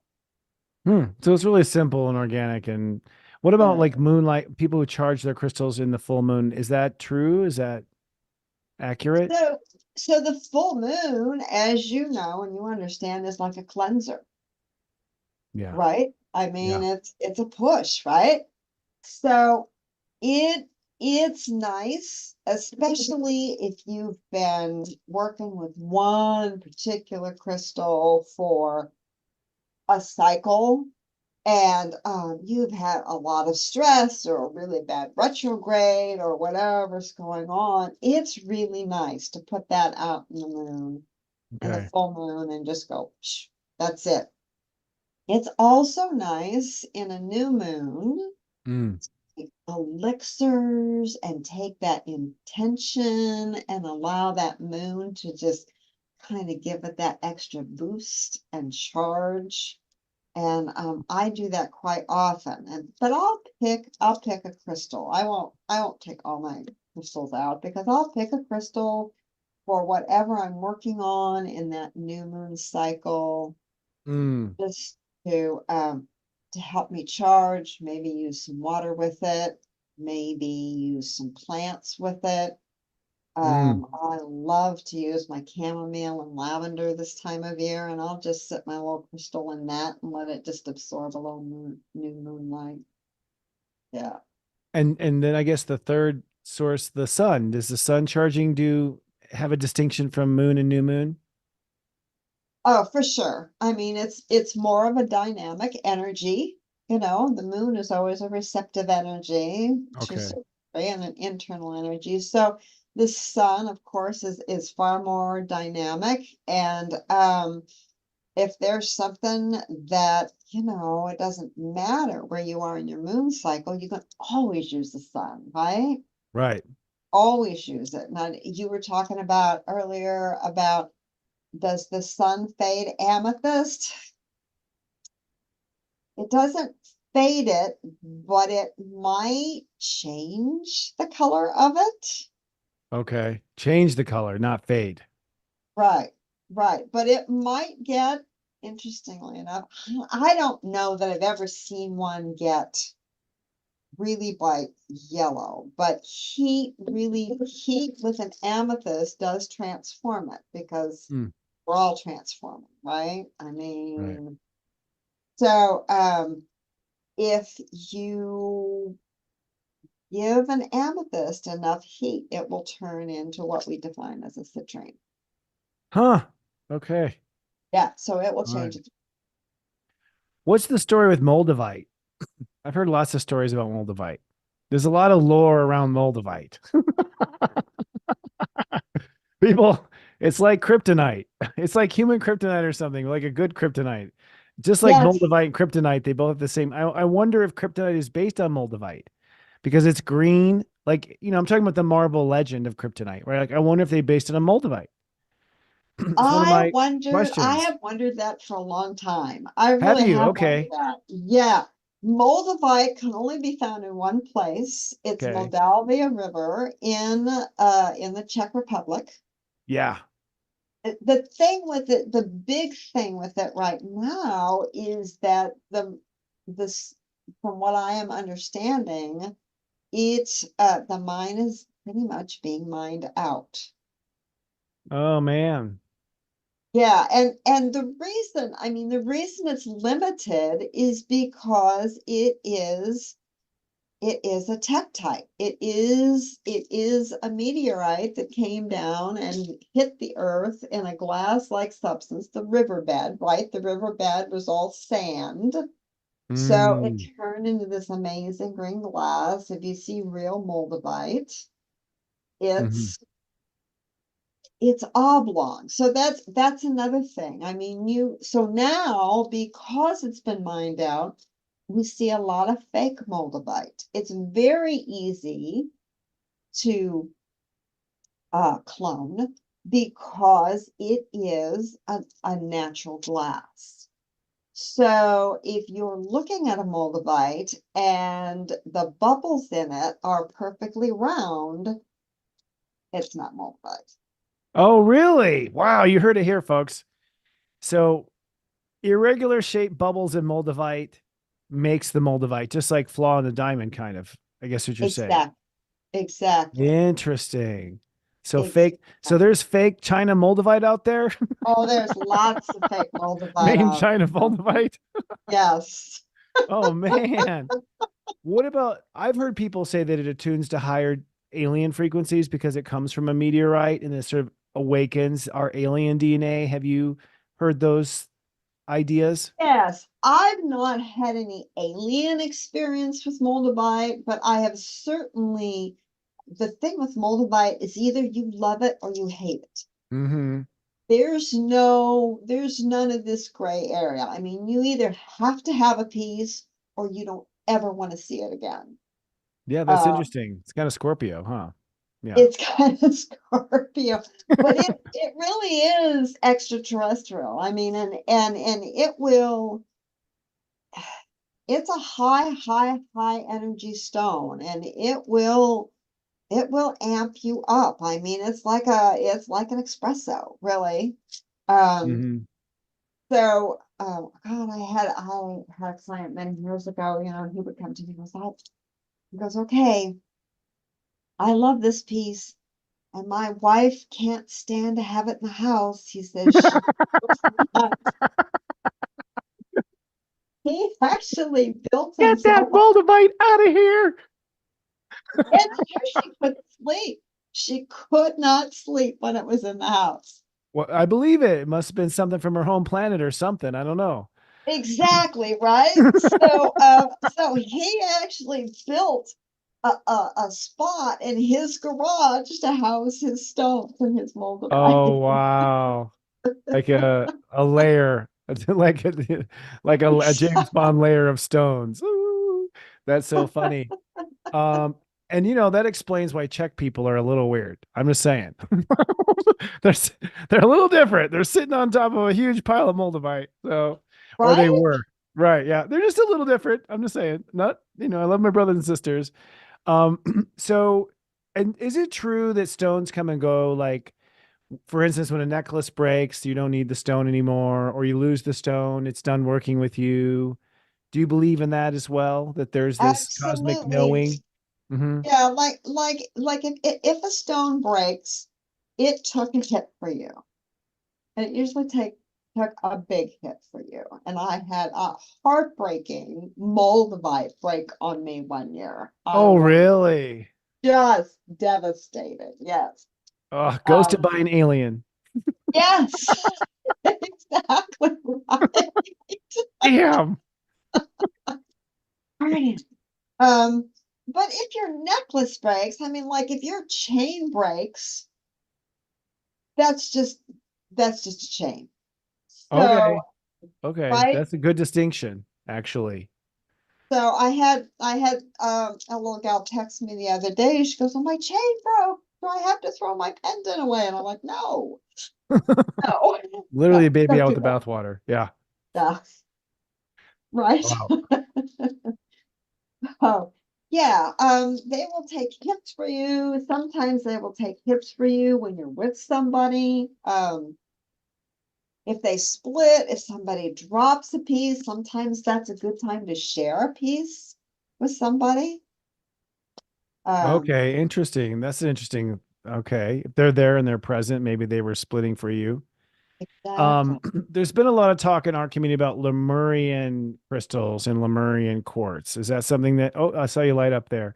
What is your, what is your magic around that topic? That's a whole long story about magic. Okay. Lemurians. Wow. Lemurians and they there's so many layers to that, Christopher. There's so many layers. But they when you're attracted to a Lemurian, it really has an amazing amount of vibrational information for you because Lemurians packed libraries inside. Okay. That's what I was wondering. Yes. They And stored so information. So did the Atlanteans, but it seems like Atlantis maybe borrowed it from the Lemurians. I don't have enough knowledge, but it seems like the Atlanteans stole that from the Lemurians technology. I don't know if the Atlanteans stole it from the Lemurians. I mean, the Lemurians took off or kind of hmm, removed themselves when they kind of got when they expanded too quickly.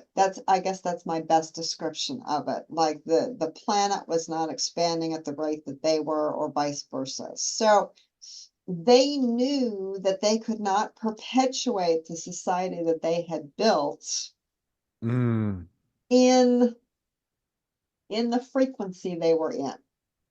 mm, okay. So they packed some information in there and talk about your shadow side. I Yeah. mean, that's quite often a Lemurian will speak to or shed light on your shadow. Yeah, Oh, wow.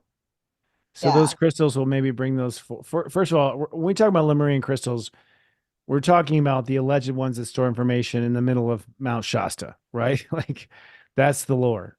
Um, That so is there's the not lore. like And yeah, there's not like here's a the species of crystals that Lemurian. It's the specific ones Lemurians use when they talk about that. yes, but you know they're planted all over the planet. Oh, okay. No, okay. So they went around dropping them like Johnny Appleseed. Yes. And here's the interesting thing about it. There are no natural Lemurians in Shasta. Okay. Interesting. So my mom made her transition up there, interestingly enough. Oh, wow. Yeah. Talk about attached to the stones. Yes. Wow. And so the people that I got to know when I was up there, it's almost like it's almost like they don't need the Lemurians.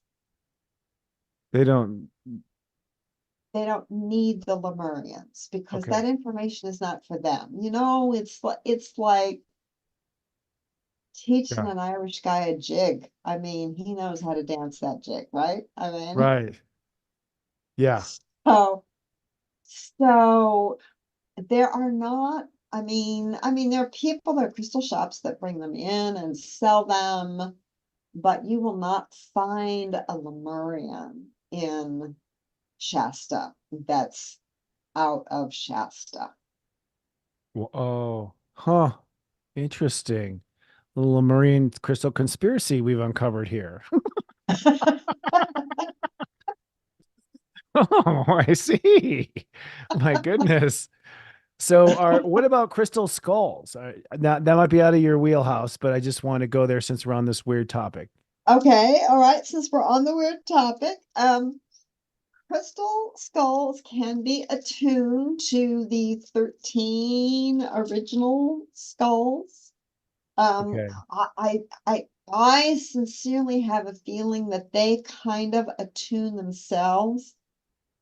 People ask me all the time, oh, well, did I don't want any carved crystals because I don't want my crystal hurt. But crystals are bazillions of years old and they've had earth and wind and fire and volcanoes and water and everything reshaping them all the time. If they take on a shape, trust me, they're happy to take on that shape. If Mm-hmm.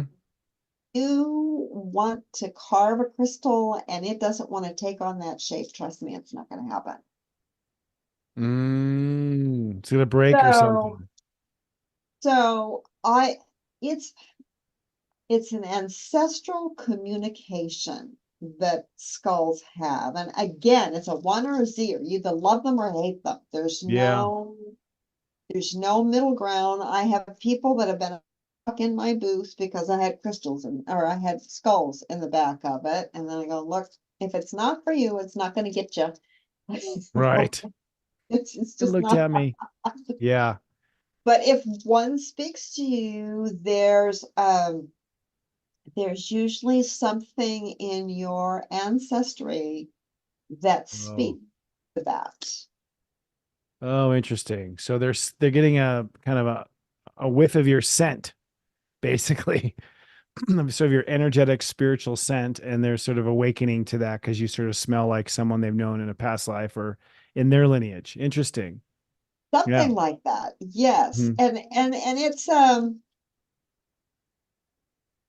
it's fun to work with those when you're really attracted to one. It's very much like the Lemurians. There's many layers that are really kind of fun to uncover with that.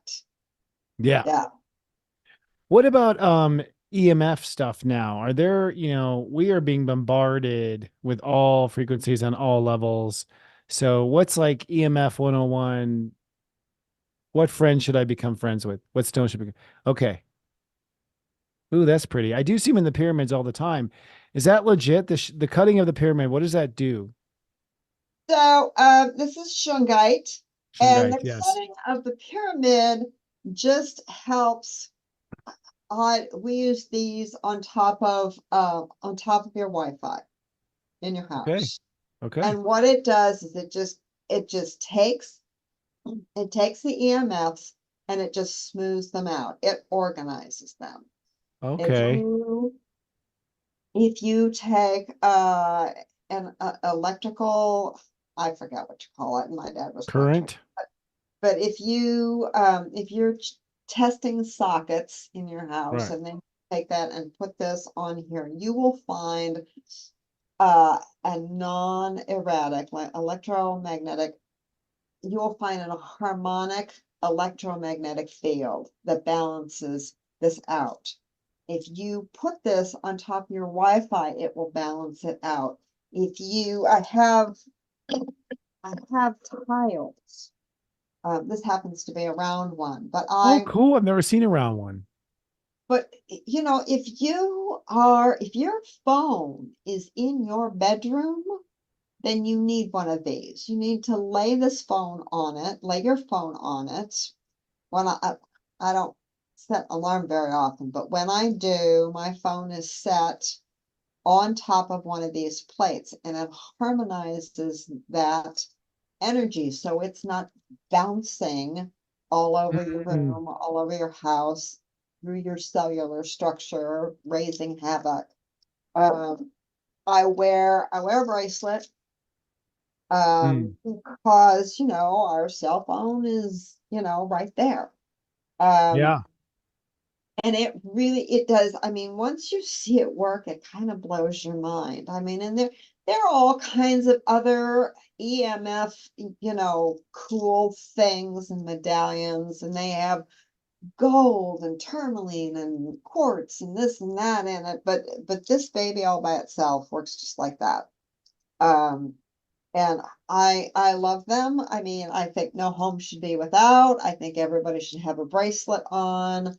Um, this is a raw piece, and I wear it over my heart most of the time because that is our electromagnetic field, and it helps protect that. And I'm a huge proponent of that. I mean, that's one of my big, you know, things. When people come in and say, "Oh, I want to buy a gift," let me get you a piece of shungite. Whoever you love is gonna want that. Oh, that's a good go-to. If you've moved into a new apartment, you especially, if you've got one person on one side of you and one on the other, and everybody's blasting their Wi-Fi, you, my friend, doing what you do, you need one of those around your neck. I'm Yeah, gonna get one actually. And yeah. do you have the discs on your site, in your store on your site? I have I the didn't see them. I disc. saw a lot of jewelry, but I'm I didn't see those. I'm not sure these are up on my site, but text me and we'll get you one. I mean, Yeah, we'll put them up there. We'll yeah, sell them out. yeah, yeah, I will. I think we I'll can sell probably those do out that. for you. Yeah, I love that because I Yeah. bought a gazillion of them because, like I My said, no community home should loves be that. without. We've all got phones and yeah, my community loves that. I think that'd be Yeah. a great opportunity. Now, what about I've seen a lot of these new water bottles that have like crystals in the base of them. Have you seen these sort of things? This isn't one of them. This is the hydrogen bottle, another gimmick. But I've seen like water with crystals at the bottom. Do you see any legitimacy to that, like drinking crystal infused water? How do I put this? I if if you enjoy it, if you love those crystals that are in there, some of the bottles are just beautiful. I'm all for it. Um, I have a pitcher I pour into my water bottle every day, something. Um, Oh, so you I do like it.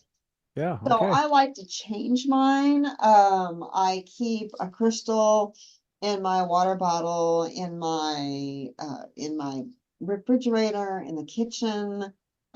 Um, but again, in that respect, I would probably try to clean them on a regular basis because you're carrying them around. It's a little Okay. different than your pocket. It's not protected. Okay. Yeah, I mean, I have mixed feelings about them. I really do, I because feel I mean, that. you love crystals, you love seeing them, you love being around them. I mean, they're all over my desk. Um, but I have some, being the Scorpio, I think I always like them private. Yeah. It's just that's a personal thing, it's a personal problem, right?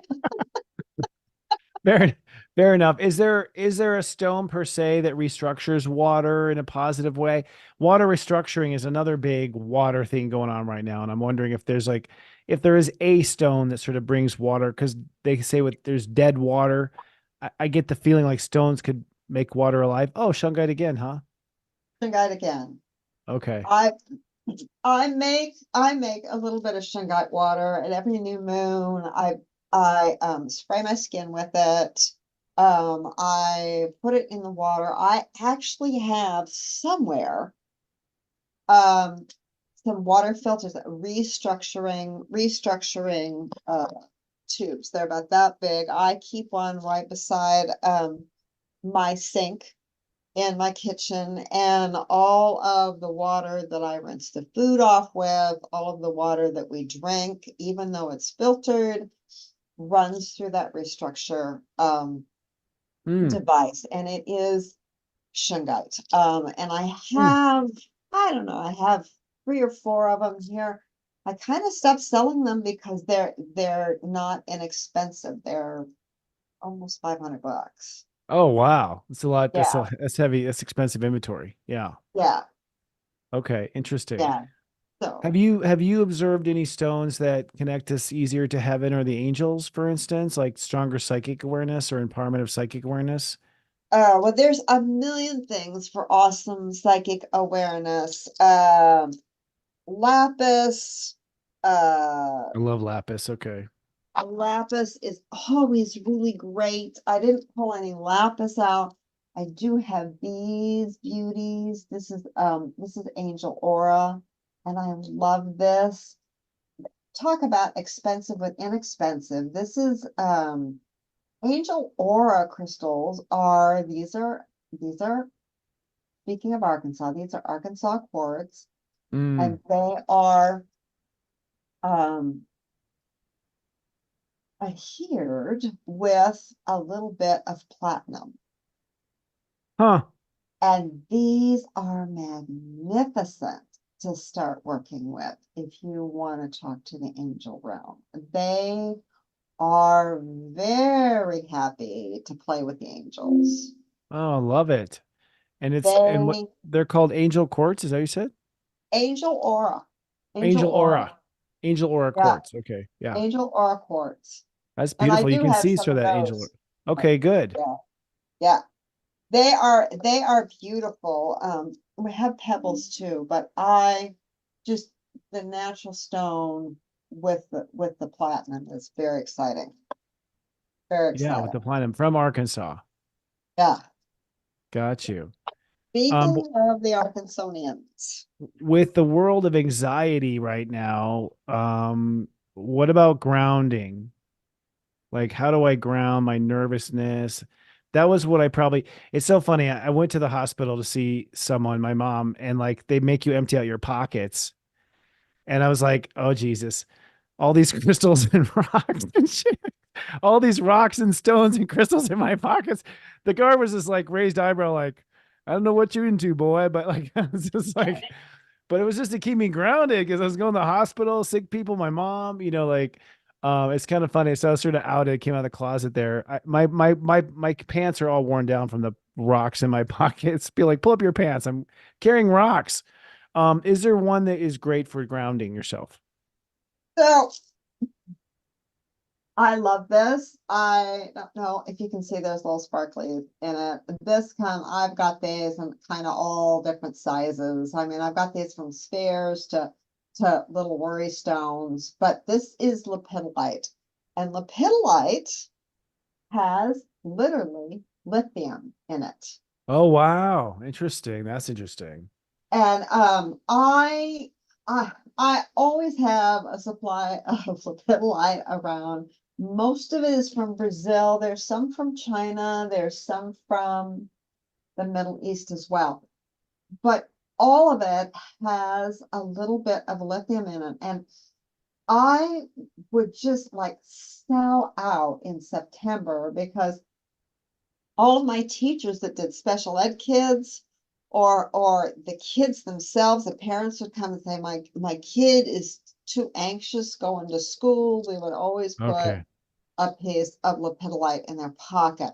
I Huh. I don't, tourmaline, there are things that really kind of pull you into Earth Mother's heartbeat, Yeah. but this really smooths things over. Like if you got one of those days in the office where your least favorite person is going to be in that meeting, pop this in your pocket because it not only gives you a sense of calm and comfort, but it emanates that. Hmm. Yeah. What do you feel the energetic properties of lithium are, particularly their current hit sensation of being a part of electric batteries? It's like, I would imagine that the elemental reason of them is sort of maybe important considering they become important to our economy. Do you have any metaphysical esoteric with lithium?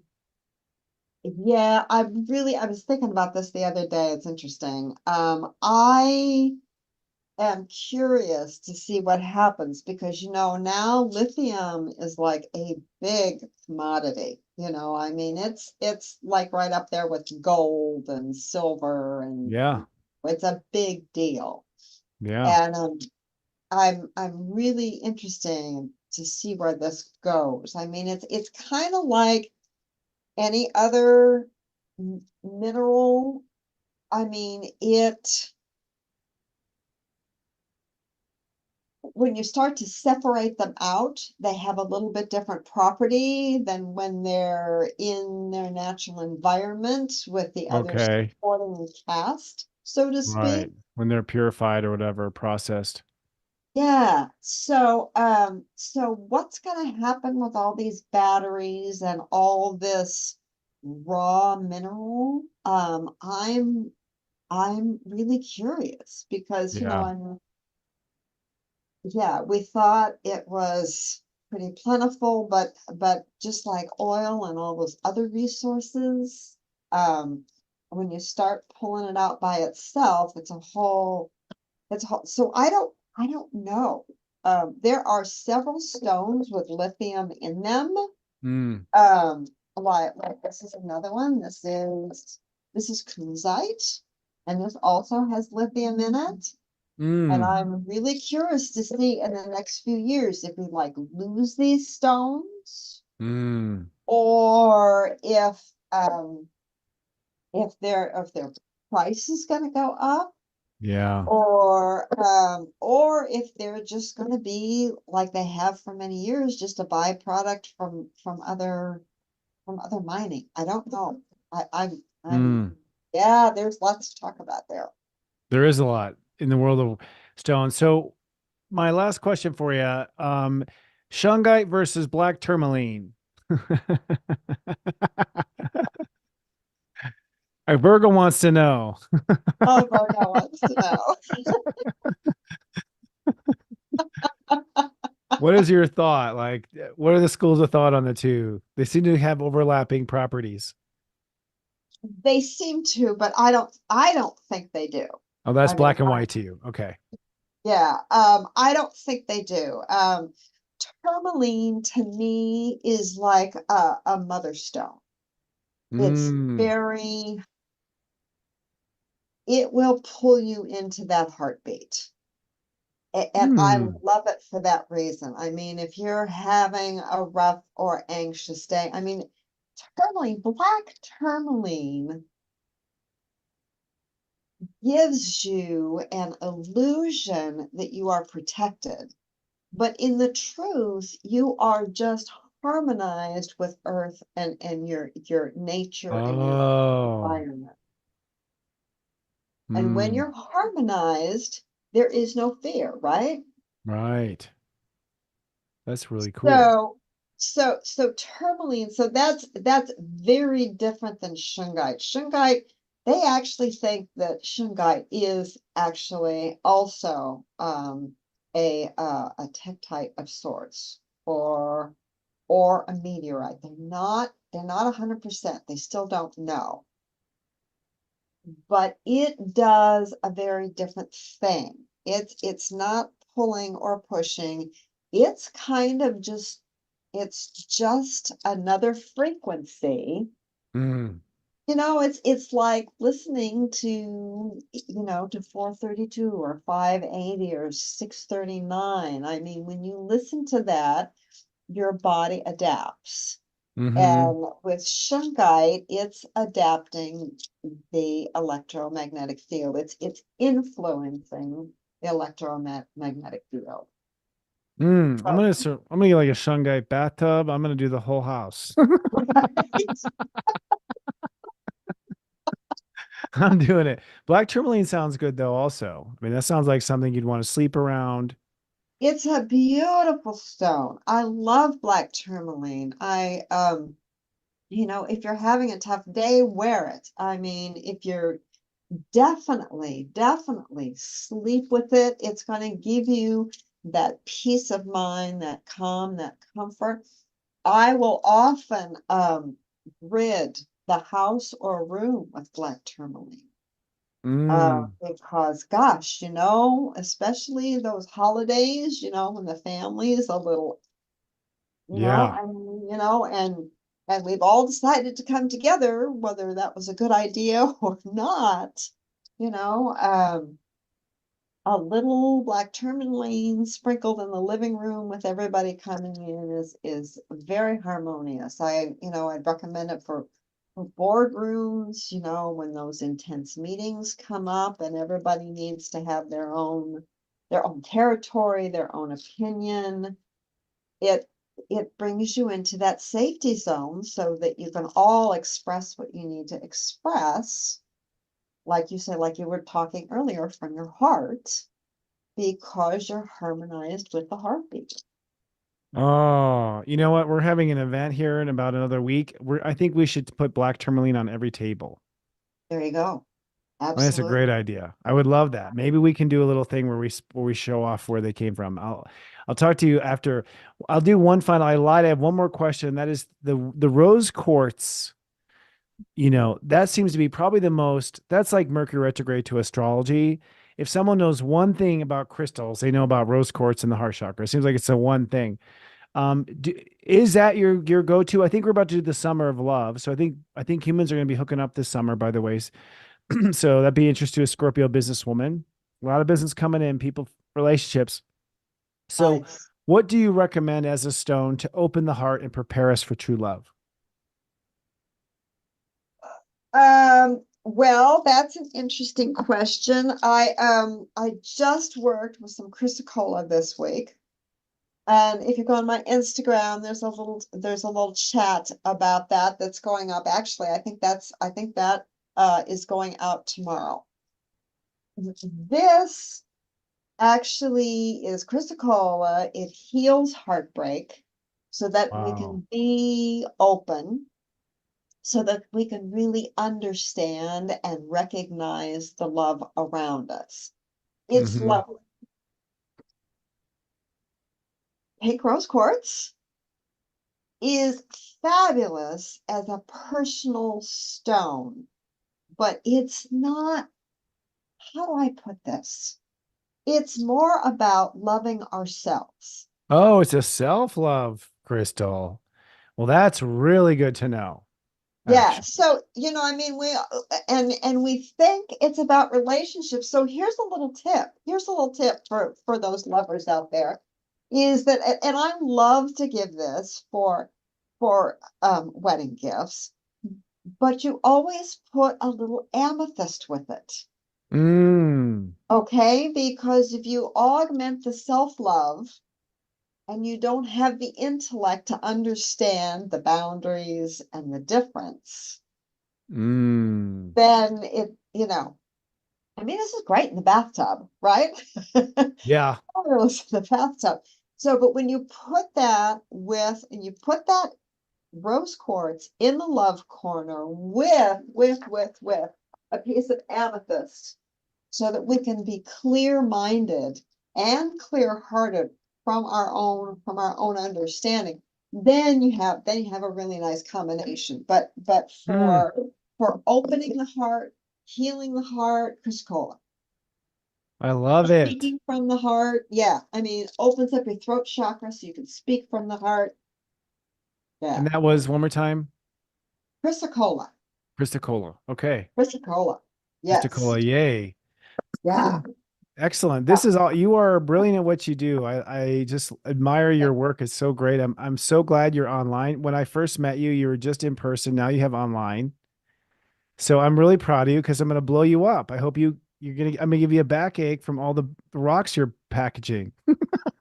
You know, Christopher, somebody asked me, they said, well, how do you know Christopher? And I said, Christopher is responsible for my having a website, me being on social media, for actually, you know, Really? digging Well, the through that computer stuff. I mean, you're responsible. Yay. Well, the good ones are all the ones who are brilliant at their craft really aren't on social media and stuff. And so the world never knows, gets access to the brilliant. But I think you're brilliant at what you do. I can Yes. feel just you vibe with all the rocks and stones, and she gives such great gifts. And I'll tell you right now, folks, like, so she's on Instagram at sacred.stone, right? Sacred.stone. Yes, There's a little dot in there between. Follow her there on is. Instagram. She'll show you her crystal porn. Her site is full of crystal porn. It's all over the place, but also her stores are sacred stone. And, there's gifts on there, there's necklaces, there's jewelry, there's all sorts of great stuff. It feels like, if you want a resource who's sourced this ethically and spiritually, Pam is your lady. She is the crystal lover, Pam Teague. Yay. Well, now that we got you on, because it was like bringing in a tuna getting around this show. I think we It started. was a tough year last year. No, she wasn't resisting. She's like, I need a website. I need this. I need that. It was just like a fish on a line. But finally, I was like, yay, she's coming. But you'll have to come back, maybe with like an Yes, event or a spring sale, or just like let's line something up so we can talk rocks I and would love crystals now and that. then. I would love that. Yes, it's always fun to talk crystals. I love your brilliance. I mean, I love Thank you. your guidance. You have such an understanding of where we are in our cycle and how to adjust to that. It's magnificent. It's a wonderful thing to see. I mean, I feel so fancy on this show. I mean, it's upscale, and I don't know if people understand the brilliance that you have. It's really been Oh, a privilege to know you, Christopher. It really oh, has. thank you. Well, I mean, we need lots of crystals, and I think we're about to crystal up. I think we're in a new era, so I want a go-to person I can refer for great crystals. So, I think we were meant to come here and work together, my ancient friend. Nice, Uh, nice, yeah. nice. I love And next that. time we'll talk about she also does hypnotherapy. She's got a lot of tricks in her witch bag. She's not a witch, but she's a good one, right? Like, but she's a metaphysical minister. She's also she also does hypnotherapy. I have some hypnotherapy past life stories of good friends who've done hypnotherapy with you, so I can vouch for that. She's the real deal on many levels. Check out her site at oursacredstone.com. Can people learn about your hypnotherapy side of life on that same site, or is there another one for that? I don't have a lot up right now. I think my hypnosis site is still up. It's called empoweryounow.com. Howyounow.com. If you want to learn a little bit more about that, we just switched everything, as you know, last year with the stones, and it's got far more software than I really understand. I will eventually be doing lives there as well, and we'll have to do one that way. We'll bring you in remote. I would love that. That'd be Wouldn't that great. be fun? Yeah. Yes, it would So be just fun. as soon as I figure it out. Uh, We'll help you. We have a team here. yeah. We'll help you get geared up for us. I mean, your work is so high quality, it needs to get out there. So, Thank you. Can I just say for just a moment that you have the best team ever. oh, I mean, to walk me through this and just the way professional contact and support. And I mean, you emanate that, and it's really obvious through everyone who works with you. It's really, you all are the best. Thank you. Oh, thank you. Well, we take pride in it. We feel like we're pioneering a new era, really. So, Absolutely. and we'll practice what we preach, but thank you. It's a pleasure. Do me a favor and stay backstage, which just means we turn the camera off for a moment, and after the show's over, just circle back real quick and say goodbye. Is that all right? Okay, that would be awesome. And thank you Yay. all. Big hugs to everyone. I saw lots of familiar faces from Soul Garden. It was so fun to see David you was in all. there tonight. Everything. David, I think, saw you on. He came in. It was great. Yeah. Yeah. So the whole gang is here. All right. Pam Teague, everyone. Yay. Visit her website and get a stone today, oursacredstone.com, and put on your circle shungites if you can, because I think we can really push those for you. Okay, I will do that. Yeah, I'll All have right. Noah talk to you. All right. All right. Terrific. Thank you, Pam. See you in a Thank moment. you. Ciao, everyone. Okay. And we're back. Well, thanks everyone for tolerating that weird beginning moment. We're not sure what went wrong there, but I am definitely liking this new software, even though we've had a little bit of the hiccups. Let's go through our close one more time. There will not be Namaste Today Live next week. All right. So we're going to go on a momentary 1 week hiatus.